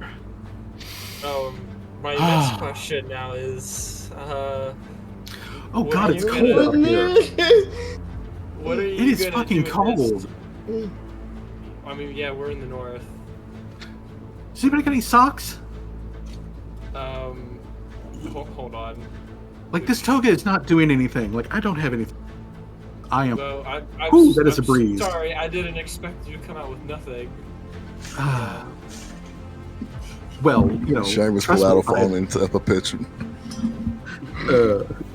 If I had if I'd had something with me at the time, I would have taken it, but that wasn't my choice. Oh boy! Exactly though. Wow. Who are you? And how did you end up in this box? My name, and I don't know if this means anything to you, but the humans, they called me Nyrissa. Do I need to do a check to know who this is? No. There is no check because you are not passing that DC. Oh. Yeah. Well, no, because I don't have a very high society or war. Not like I could, even though with I'll go ahead and let you know. This is if you had either Fey lore as a lore, or if you had nature, if you have to be literally legendary rank in nature to even make the check in the first place, and the DC is upwards of 55. Oh my god. God damn. Oh my god. But that's not Nyrissa, like I said, she looks like a completely normal elven woman, who is in full health, who is in like the freshness of her life, which obviously for elves, this person is probably not really an elf. But she kind of like looks around and she's like, "Oh, hey, are we in a town?" Yes, we are in a town. What kind of people live in this town? Is it people like you? Who is she pointing at? She is generally just like swinging her finger like back and forth, waiting to land on. Who are the people here like? No, they're not like that. They're all human. Well, 90% of them are human. They're Oxlanders. You probably. I don't think they've been. I don't know if you probably. Like. Yeah, no, you. Land. I mean, being asleep for 1,000 years, you probably would have missed a few things, honestly. Yeah, probably. I'm gonna have a hell of a time getting caught back. And it's the dead of fucking winter, and it's like, and we're real super north. Well, fuck. This is not how I would have liked to have been returned to things. Hey, can you answer a question for me? This means nothing, by the way, but could you answer a question for me? I just want to know. I just want to know. Does the name and or title, maybe, because that's kind of how myths work. Does the name Lantern King mean specific? Do I need to do it? Can I even roll high enough? Yes. Yeah, that one you can know. Okay, what do I need to roll for this one? For that one, if you for some strange reason actually had failed that one. Damn it. Or you can use nature. Well, it's over. All right. Not bad, not great. Not great. But it's enough to give you something. Okay. The Lantern King. The Lantern King is a fey creature who may also be a god? Question mark? There are actually legitimately people who worship the Lantern King. It's kind of funny though, because now Callie's like got fey energy coursing through her, and as this is all happening, fey lore was one of the things I could have taken, but like it's so specific. Yeah. I didn't want to take it. But yeah, the Lantern. What you would know from that, and what Laria would know with that 30, is that the Lantern King is a absolutely ancient Fey creature. He is one of what is called the eldest. So he's right there on par with like deities as power levels, but he is otherwise a physical dude who can manifest in multiple different ways, and he is mostly worshipped in the and even then, like, not by like a lot. He is a Fae that is associated with mischief, laughter, transformation, pranks, lying, that sort of thing. So like a lot of people sort of perceive him as like a capricious like Fae, like literally fairy. Yeah, like mischief god, like very fairy coded. But yeah, he is. Relay that information back to. Okay. With the Larry. Yeah. Okay. So between the two of you, you know that much. And Nyrus is like, oh, okay, all right, cool. And he's not like important to you, is he? Like, you don't worship him, do you? No. Okay. I don't. Cool. I don't worship anybody. Cool. Does that go for the rest of you? Does that go for the rest of you? I don't even know who that is, so no. Look, Jamal's like, I don't really know who that is, ma'am. Cool. Super cool.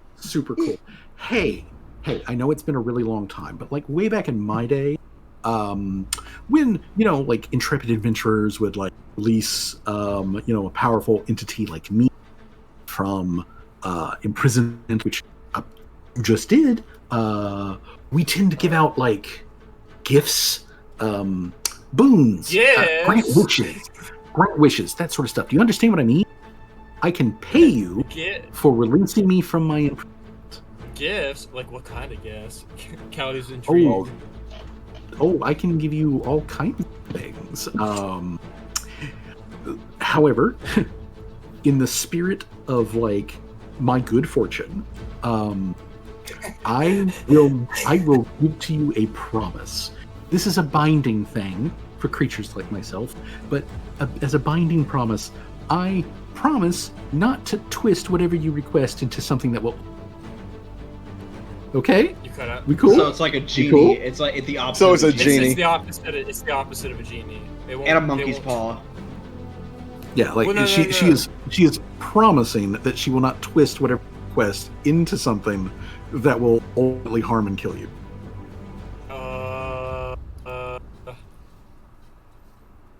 Wait, is she the lady? Is she supposed to be a reference of the Lady of the Lake? The Lady of the No, not really. But like you can think of her kind of in that direction, vague. Okay. But she does.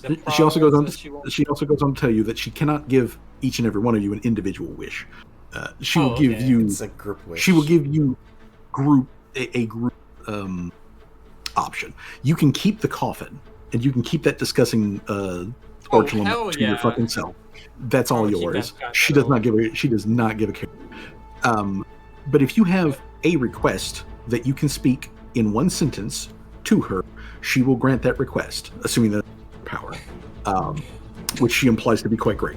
So, that being the case, make it quick, because I do to be fucked out of here. Well, what do you guys want to wish for? She looks at Seamus like, don't you wish for something stupid, Dad?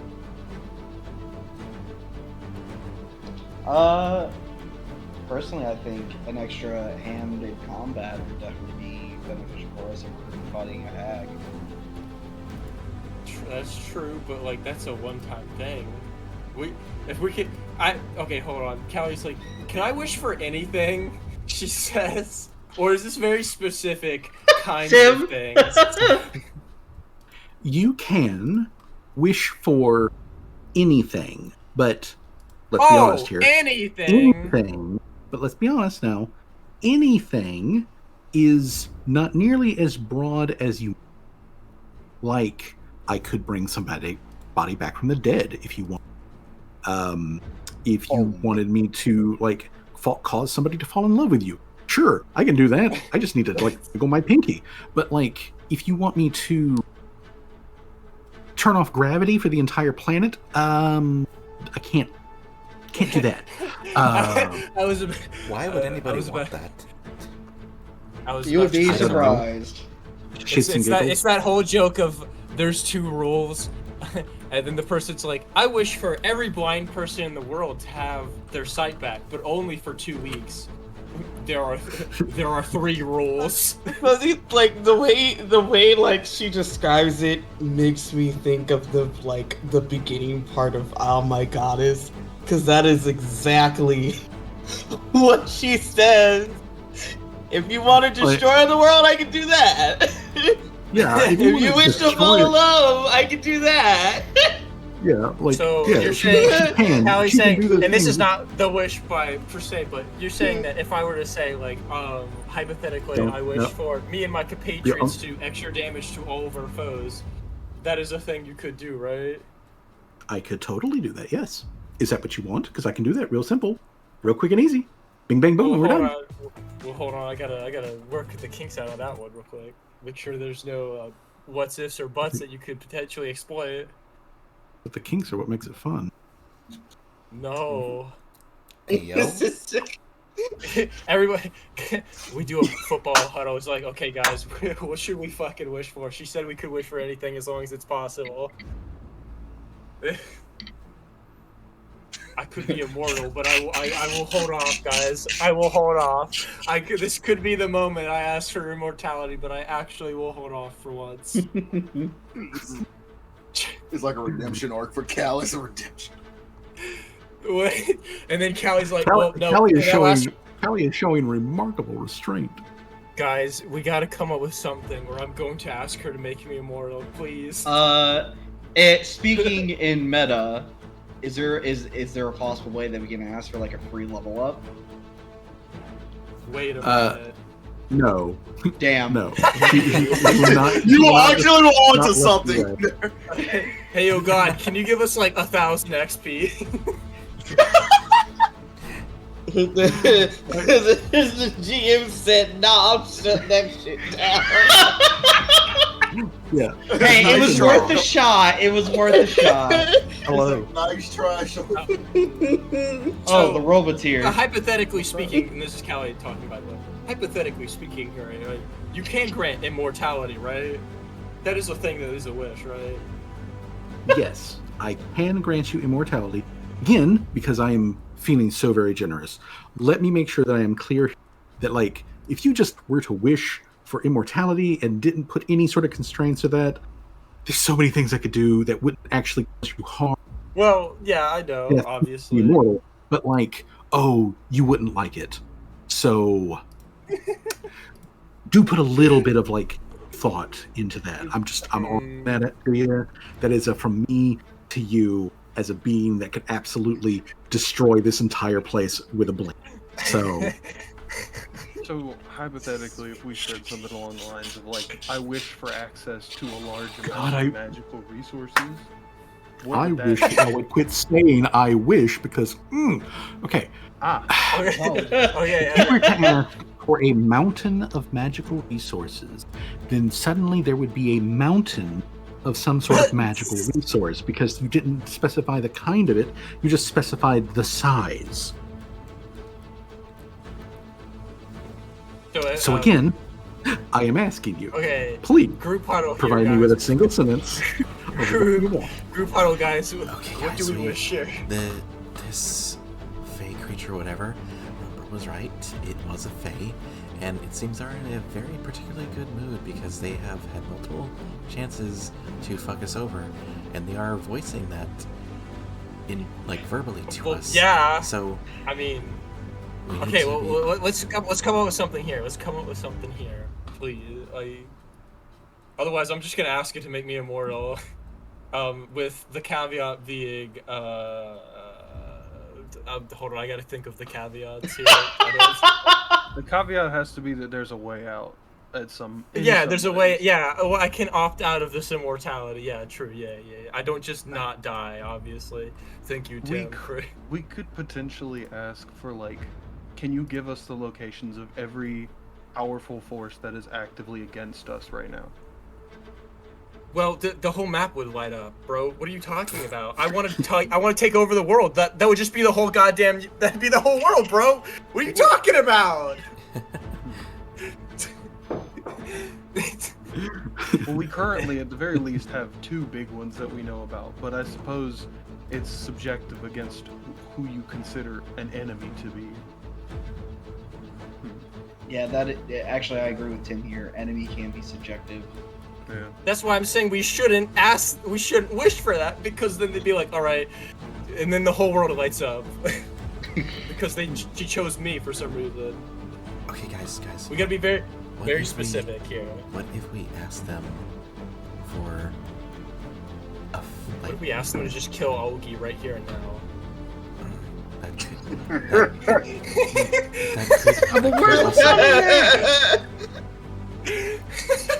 Or we could just ask her to kill Olga, and then we. Or we could ask for their location. We could ask them to be teleported to here. She said, and we should wait. Actually, you're onto something there with that one. But chains. But we're not in any. The only problem is we're not in any state to fight, even if we have them teleported here.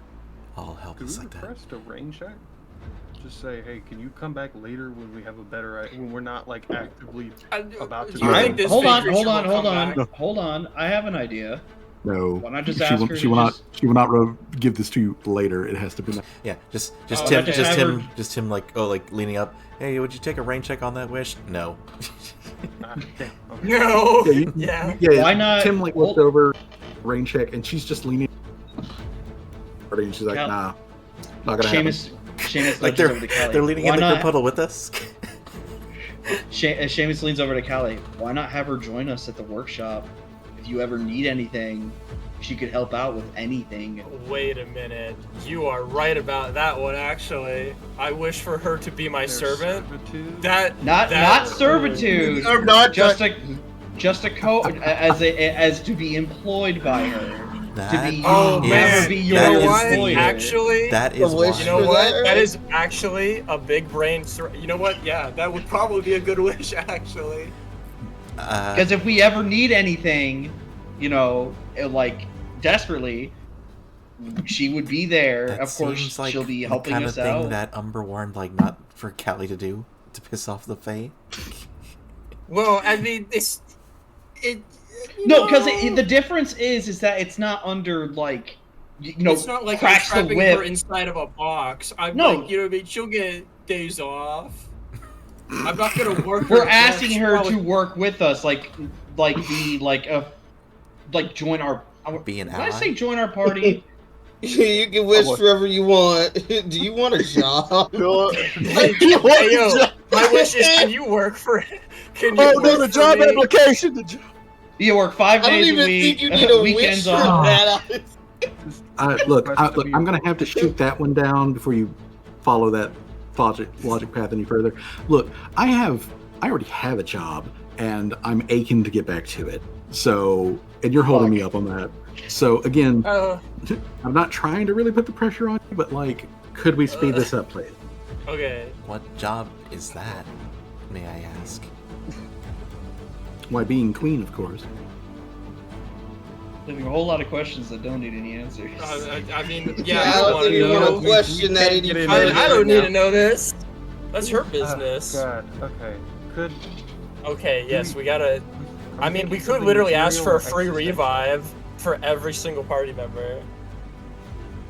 That is within her power. She could give you that. Oh, but dude, this is gonna be one of those things where it's like, oh man, I should have thought about this for fucking way longer, because I'm gonna regret whatever we end up choosing.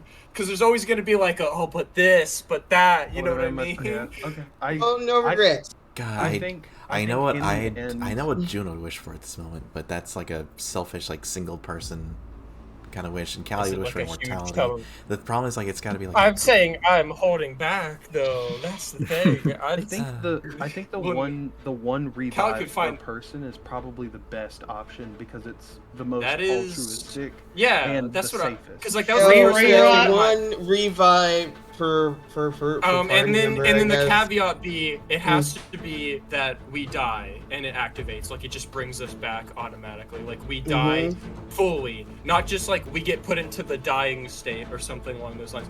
We die completely, and we come back with full health. Gone.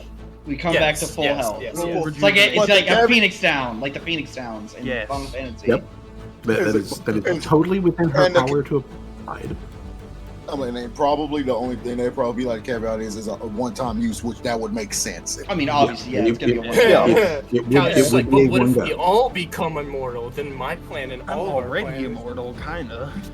Yeah. That's true. Yes. Okay. We got some immortal people here. So you know what? Yeah, I think that is a good wish, actually. You know, we gotta add all the caveats too. Make sure she doesn't fuck us over. So is that what we want to wish for? I did I promise think so. that I'm gonna twist it, but sure. Okay.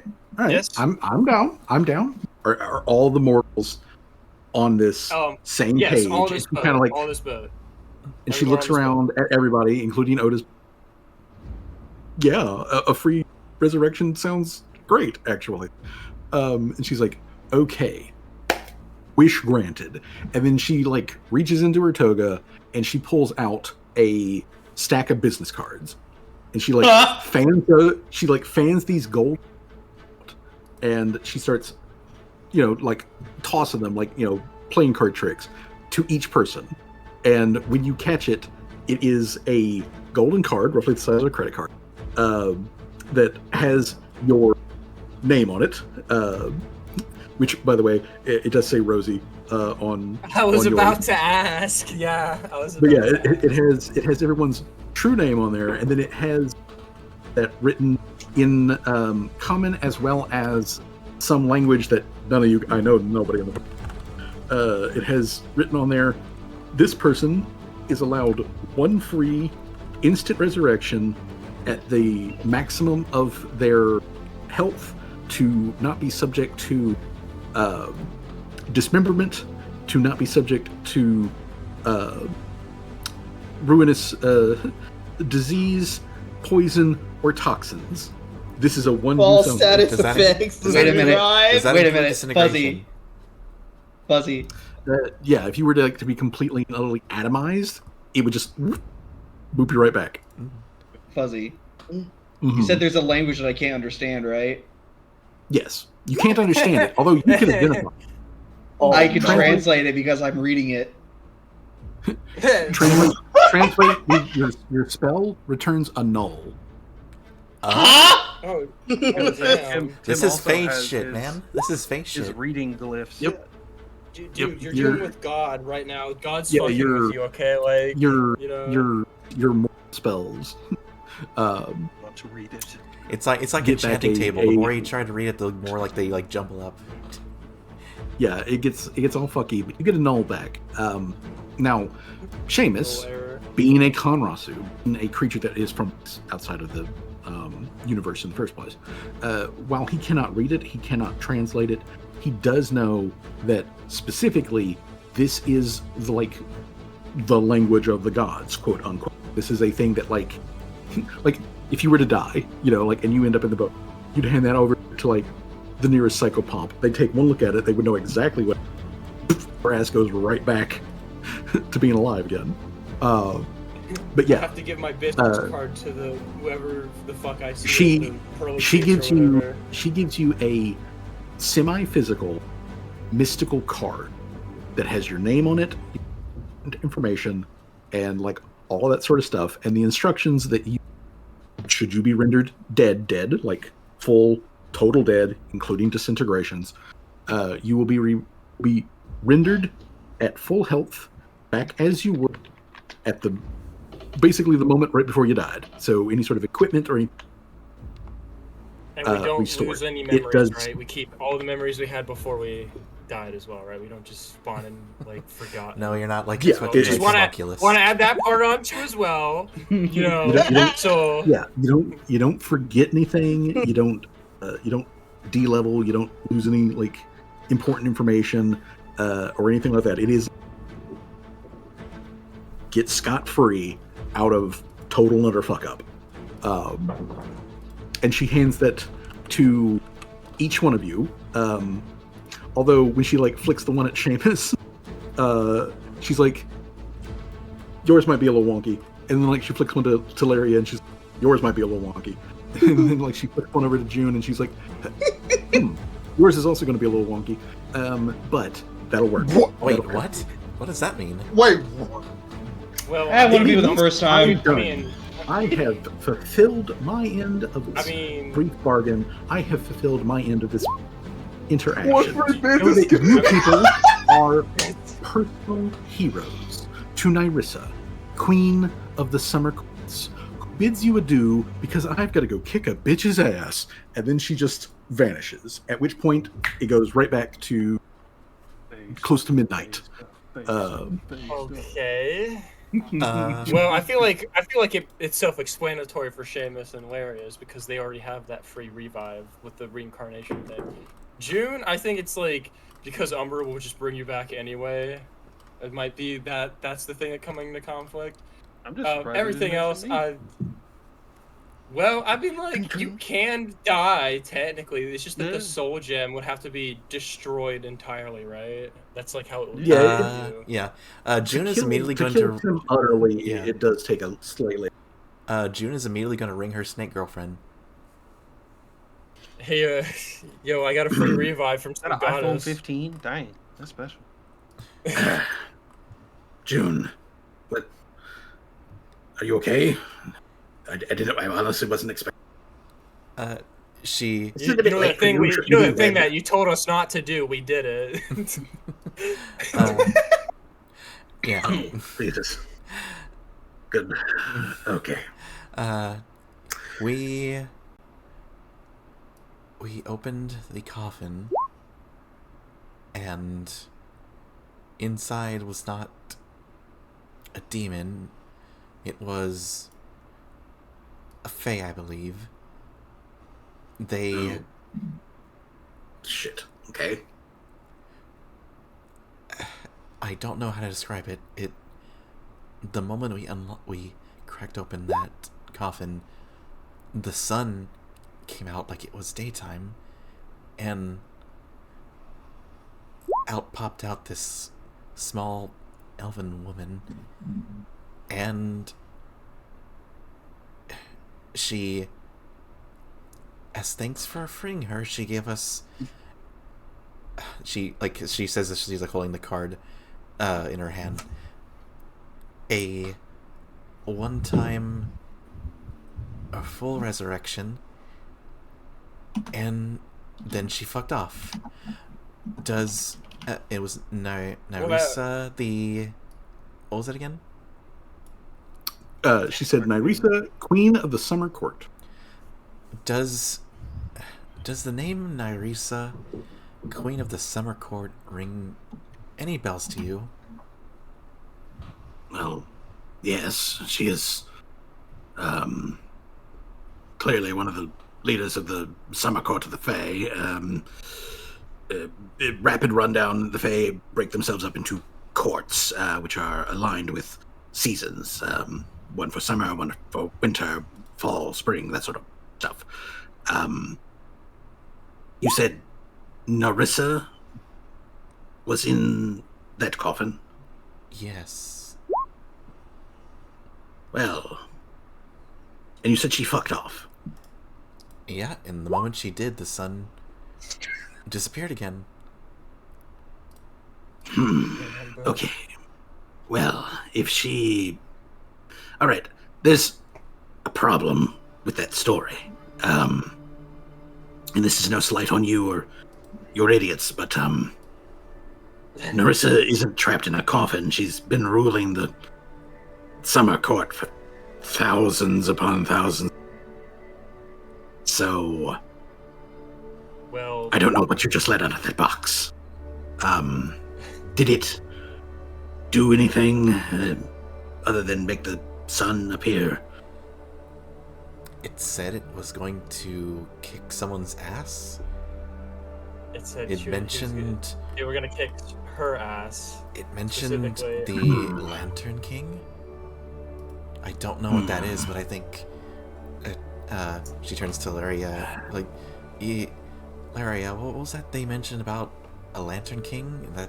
That's one of the eldest, right? Yeah, that is. She just relays that information back at. That is. Well, I mean, I know who the Lantern King is supposed to be. He's supposedly one of the first 5 Fey creatures that were created. He is as old as all of the cosmos. Like that kind of ridiculousness. He is a thing which can call itself a god, and most things won't. But why Narissa would have anything against the Lantern King, I don't know. That's probably some sort of court politics. Assuming that that's not, of course, a bold-faced lie. Fey creatures are rather notorious for being liberal with the concept of truth. So, look, if it fucked off and it didn't do anything magical to you, then I think you may have just dodged an arrow to the heart. So, excellent work. You continue to prove yourself to be limber. Well, it seems I have a bit of insurance if this card is real and not a fey trick. Unfortunately, I can do more. I can't look at it through your senses. I would need it here to be able to do any sort of deep investigation of it. But I would suggest that you have your magus and your oracle good, deep, hard look at it, just to make sure there's nothing embedded in the magic. Could just be illusion wrapped around, bug farts or whatever that they fucking use. Or it could be legit. No way to tell, but have them investigate it. If you still have it when you do manage, I will take a look at it and see if I can figure anything out. But for now, I think you should cast yourself as lucky to have gotten away without anything terrible coming from it. If something, whatever came out of that box, was either the actual pretend to be her, then you just had an encounter with a thing that could, I am sorry to say, could probably grab me by the end of my tail continent.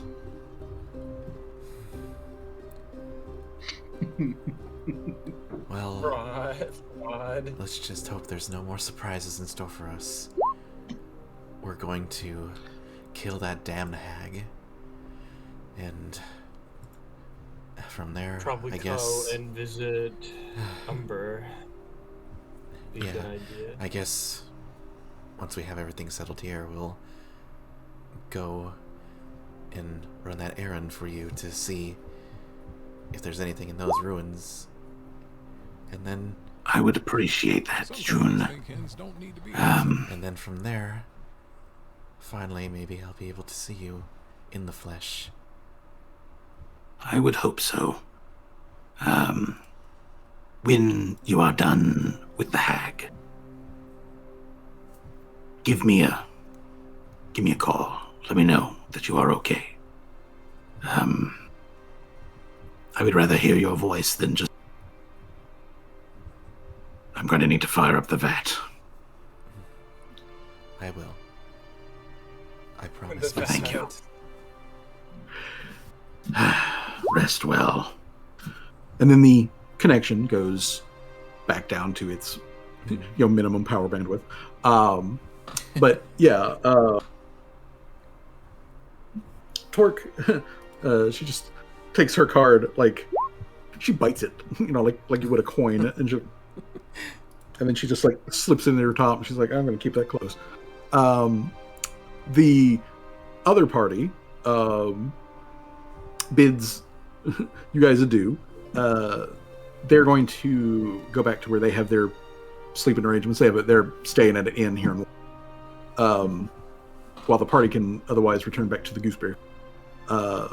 And like the reminder is that like at dawn. So basically, you guys are going to take a power nap, get yourselves short rest, powdered up, and just power on. Now, obviously, in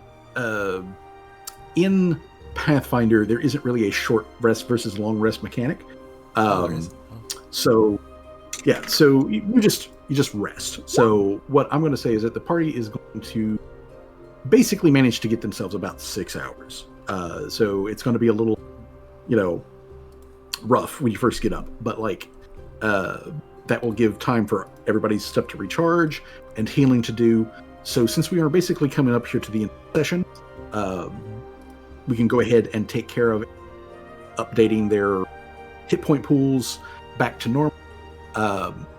For those of you who have damaged equipment, now would be the time to pull out the rust scrub and get those repaired. Give healing potions.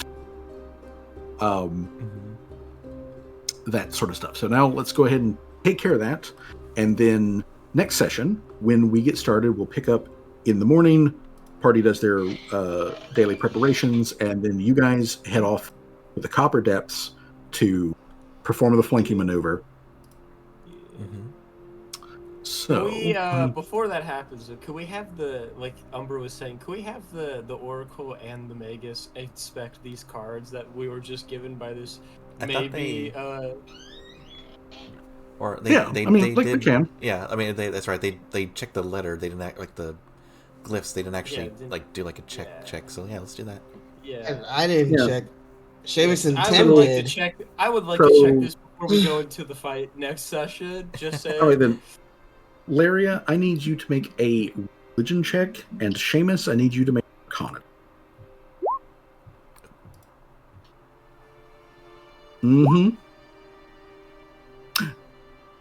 All right then. What does that mean? All right. So, with your Arcana check and with the religion check, you guys can see that this is legit Fey magic. It is the incredibly powerful variety of Fey magic. So, whoever that person was, whether they were the actual just claiming to be Nerissa, one way or the other, they've got enough power that they quite literally used wish magic to create these cards, and it does interact with your souls in such a way that should you die, you will be resurrected. So everything is on the up and up as far as that is concerned. Oh, seems legit. Seems legit. All right. Well, seems legit, everybody got a get out of hell free card. That is, like I said, that is a physical item. It's not like the one that. What does it say on your card? It just says my name and some letters I can't read. Yeah, it's just got some shit on there that he can't read. But yeah, like everybody's card has their very basic information on it. I mean, technically speaking, somebody could steal the card and get the information on it. Oh yeah, magic is bound to you. Yeah, but the magic is bound to you. Oh yeah, yeah. We don't need to die with it in our pocket or anything. It's just Oh, okay. Yeah. Okay. Unlike the one that's in the DC universe, you don't have to have it on you. Yeah. I was tempted to pull a medic from Team Fortress 2 and be like, "Hey, Satan, I can't die because I have 9 souls." Yeah, I was. I mean, at one point you do eventually approach kind of like the Puss in Boots thing, where it's like, how many times have you died? Trying to remember. I don't really know. I'm not really a math kind of girl. I don't keep that. I don't remember. I've died so many times I've lost count. I've been put back together so many times. And I'm the dang ship of Theseus. Jesus, Jay. Dang. I was gonna ask. I was gonna say something before we left to Seamus and Rasu specifically. Just Callie let says, you know, Laria can this- understand it too. Well, yeah, I know, and it probably it's not too much of a big deal. It's fine. It's not like she's gonna be like, "Yo, Dad, maybe we should go." Like, it's not gonna be evil or evil per se.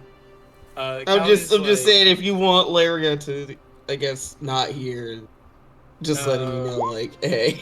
Oh, wait, what? Torque? Excuse me? Was that nat 20 on the deception check? What the? I don't think. What the? Why does Torque? Torque just keeps doing deception rolls this entire game. Torque is falling apart and hiding it very well. She's quite cold. Isn't Torque still cursed? Yeah, she is cursed. She's also progressed to the next stage of the. No. Yeah, she is 2. Red Eye call 1. But yeah, mostly that is what everyone, what everybody can kind of see her doing. She's like trying, sort of like upbeat, peppy self that she is really around the party. But like, every now and again you catch out of the corner of her eye of her kind of slumping and like, the light just draining out of her face as she's dog tired. She's just really. We gotta get really tired. June is going to make sure she like rests after this. Gosh. I just realized though, even if she gets out of this fucking town, it won't matter because she's still cursed. Don't you? But we have multiple ways. Yeah, you have multiple ways to cure it. But yeah, it's just. You got multiple ways. We gotta get her out of this town. But yeah, all that said, Callie says to Seamus and Rasu, all this talk about revives and true name stuff and whatnot has me a bit worried about Olgi, considering I literally gave her my name when we first met, called the Pheno Workshop and everything. It wouldn't be hard for her to piece the rest of it together, right? Yeah. Nope. I have been thinking about that in the back of my head this whole time and hoping that something bad doesn't happen. Also, I have been waiting a literal fucking year and a half for that to pay off the fucking. It's the longest way to pay off. I mean, it was a payoff. That's for sure. Yeah, it was. That I was like, that was a really good reveal. June feels. I mean, it fits. I always like I had I don't know. I had like that kind like of from the start of the campaign, head, practically like every place y'all have gone to, June has like used like a different alias. Like one was like Vex, one was like. Yeah, I noticed that. I was like, I kind of just figured it was like, I mean, like, yeah, I do that. Yeah, just like I don't want them knowing my name. Mm-hmm. But then yeah, it started getting me to think. She's always really been hung up by like the well, Imperial stuff and like, I mean, like it was kind of like I didn't have it like concrete from like the very beginning. I want to be perfectly honest with that, but it's been like something I've been like waiting to like like pay off, and I'm really happy with that. Yeah, it was a good reveal. It was a good. Also on Tupperbots, the name you use is Rosie, so I was like, Yeah, no, I have been like dropping hints like for like a while now. Like, I mean, even in that interview I did the other, I mean, I kind of spoiled it. In the interview I had last week, I even just straight up said, "Oh yeah, that's her alias is June. Her real name's Rosie." Just like full on, just like spoiled that. Well, it was either way. It was a good reveal. It was a good cool. It was a good. Though, what is and it made a lot of character sense. Yeah, it does. What does Seamus say to Callie about that? By the way. What I was going to say, like, don't worry, I'm gonna make sure, I'm gonna do everything in my power to make sure nothing bad happens to you anyways. What's the worst? Callie's like, oh, what's the worst could happen? I'll be in a coma for 2 hours and I'll relive some trauma I've already fucking relived the last 10 years. I'll probably get into that trauma and be like, oh fuck, not this again. Callie's like that SpongeBob gif where it's like, just like not bothered. Not bothered. Inner lane. I'm not honestly, yeah. This Larry reaction this, by the way, to Rasa. Callie's just like, I'm not bothered by it. And the GM just says roll a deception check. roll. I'm not bothered by it at all. I'm incredibly bothered by it. You know what? For the sake of it, I will roll with deception. Just so, you know. Oh man, yeah, no. The first sub 20 roll of the fucking Bro, are you? Hey, y'all were rolling rolling like heat. I was looking back. Y'all was rolling like heat. Dude, like my 3 or 4 deception's tricks. not even that low either. Dude, my deception's not even that low. That's a fucking 2. I'm like expert in deception, which is funny about it. That's some face skills talking about. Hi. Yeah, I'm Fey okay. energy. I'm pulling back through tonight's checks just to see, and that's literally the second roll that was less than a 20. The other roll that was less was a 19 way back at the beginning. Well, everybody knows Callie is kind of bothered by this. God damn it! I put extra points in this so it'd be expert, and I rolled a fucking 2. This is bullshit, man. I was rolling. Seamus can tell when his child is lying. Yeah, I wouldn't expect everybody else though. Well, I mean, but that is the other thing too. Is like everyone has spent so much time with Callie at this point. Started to get like a vibe on her. I'm just like, yeah, she's bothered. She says she isn't. She's totally fucking bothered. Okay. Well, we'll know next week, I guess, when Callie gets put into a coma for 5 weeks, I guess, or something along those lines. Or maybe even worse than that. Maybe she just gets sent straight to hell. But either way, yes, next week we will be tackling the last part of this like multi-step dungeon to get to like the boss fight. Oh, is it next week the 4th? Yeah, actually, that would be actually the 5th. Oh, yeah, it's the 5th. Okay, yeah, it would be the 5th. So day after. Egg. All right, so the 5th, we're good. Okay, dope. Yeah. Okay, cool. Oh god, the 4th of July on a. That's gonna be hell. Everybody else, you mean? Everybody who's celebrating, that's gonna be fucking. Once every 7 years, every fucking 7 years, we have the fucking 4th fall on a Friday, which tends to also be payday. There's just a lot of drinking. Hell. A lot of drinking. Everyone stay safe. Everyone stay safe out there.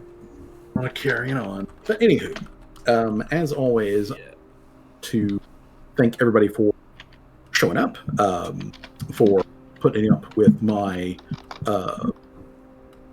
horseshit.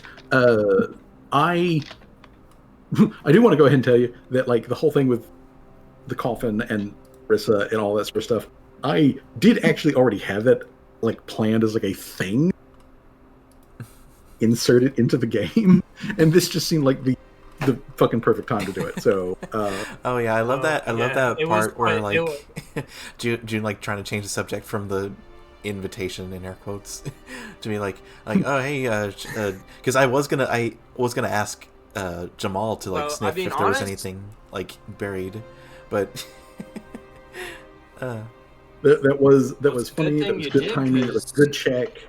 I had a little something that was there that was just like sure. I mean, like, yeah, it's probably a good thing you did, because, I mean, if that fucking free revive is legit, that's fucking OP. Like, that's, like, so worth that joke. Paying off in that way.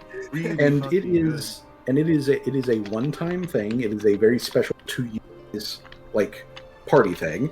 I mean, technically, Oda's crew got one as well. It's just like, you know, they just got rewarded for showing up. But yeah. No, that was the reward for taking care of the haggling.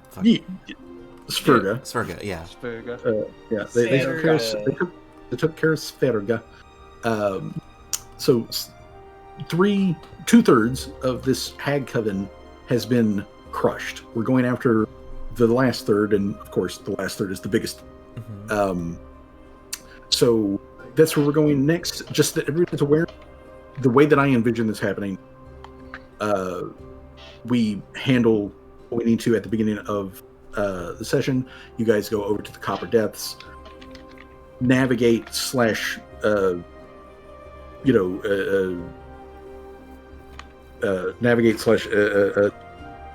down into the mine, and then start, basically heading in the general direction of the halls, which is where, we then switch over to actual dungeon exploration. I have the map already set up. I have the NPCs and other things area set up, and then ultimately the way that I assume this to go is you guys deal with mine shaft, and then you transfer. Found the connection point. You said mind freak for a second, and I didn't do that. There are no mind freaks. There are no mind freaks. There are no Chris Angels in here. Chris Angle. Chris. But you transfer from. That's the wrestler. That's Kurt Angle, Johnny. Chris Angel is the magician. Damn. I love that me and Jade said that. That's crazy. That Chris Angel. That's pretty Chris funny. Angel. That is Hey, pretty what are fucking you talking about, man? okay. But yeah, I'm assuming that This is a will good have session. I love this session. Oh yeah, and Good session. a lot of good things happen here. There's a plane round across the board. I was having to jump all over the place. I kind of expected. Also, I still have to ask, why did you ask for my will DC when the creature looked at me? I'm still confused about that. Well, because Narissa, or the thing that claims to be Narissa, is an actual nymph, as a creature. She is an actual nymph, and Damn, I didn't know we were dealing with nymphos. her beauty is so intense she can look at you and you just vaporize. I'm sorry. She literally can just disintegrate you. So you're saying if it went down to it would have been that scene at the end of Watchmen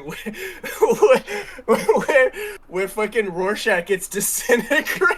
It's so sad Steve Jobs died of Ligma. Who the hell is Steve Jobs? Yeah, it would have very much. Honestly, it would have played out like there would this. have been no Who the hell are mortality. you? Dies.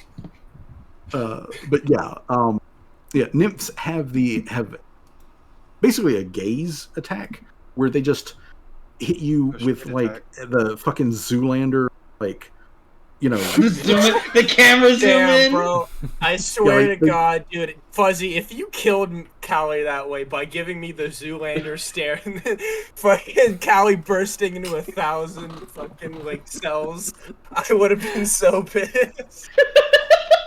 the fucking baby at the end of the movie. Well, you see, the thing is, I asked you because I was also assuming nuclear bomb.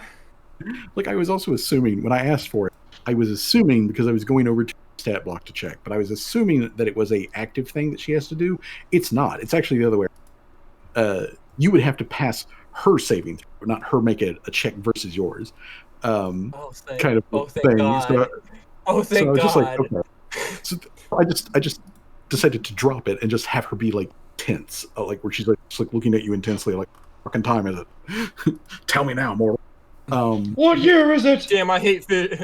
Damn, I hate fish people. Yeah, I mean that's one thing like where you gotta like hit the brakes as like the GM, like not like just have like party die just because like TPK from just the fucking Zoolander. Yeah, I mean, it wouldn't be a TPK. It would just be Callie being disintegrated by a look.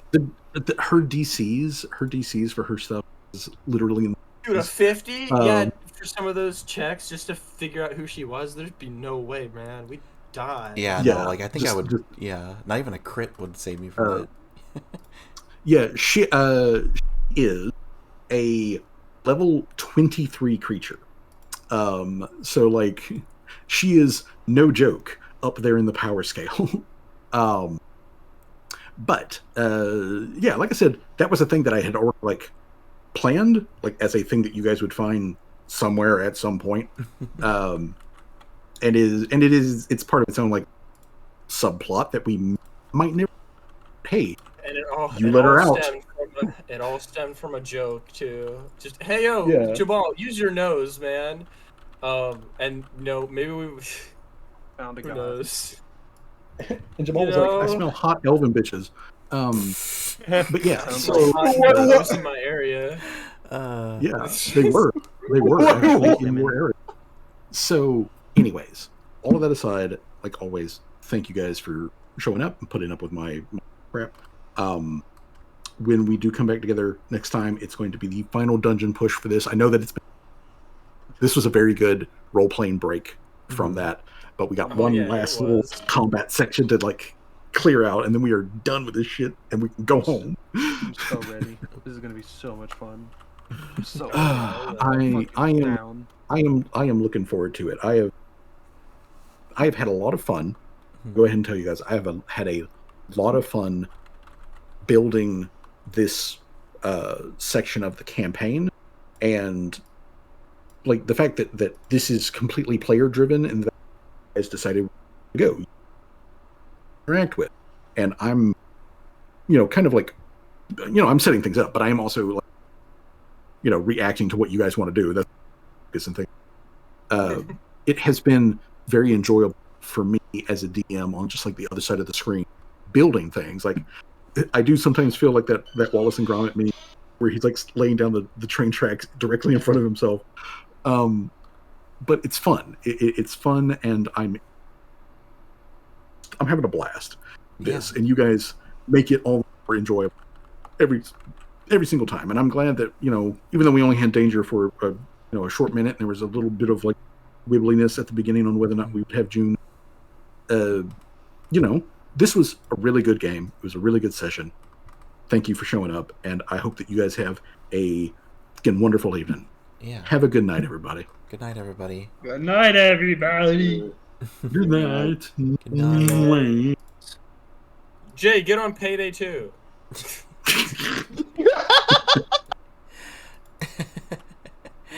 That was a great session, everybody. Thank you all so much for being here. Thank you to our lovely players, our lovely GM. That was... I forgot. I still need to be in a thing. The FUMO. Whatever. Whether or not my picture is here, it doesn't matter. I had a great time. Thank you all for being here. And we will see you all next week for the actual final boss fight. I know we've kind of danced around it, or like stuff is like roadblocked us, but we're gonna be it for real this time. All right. Take care, everybody. Have a good weekend. Bye-bye.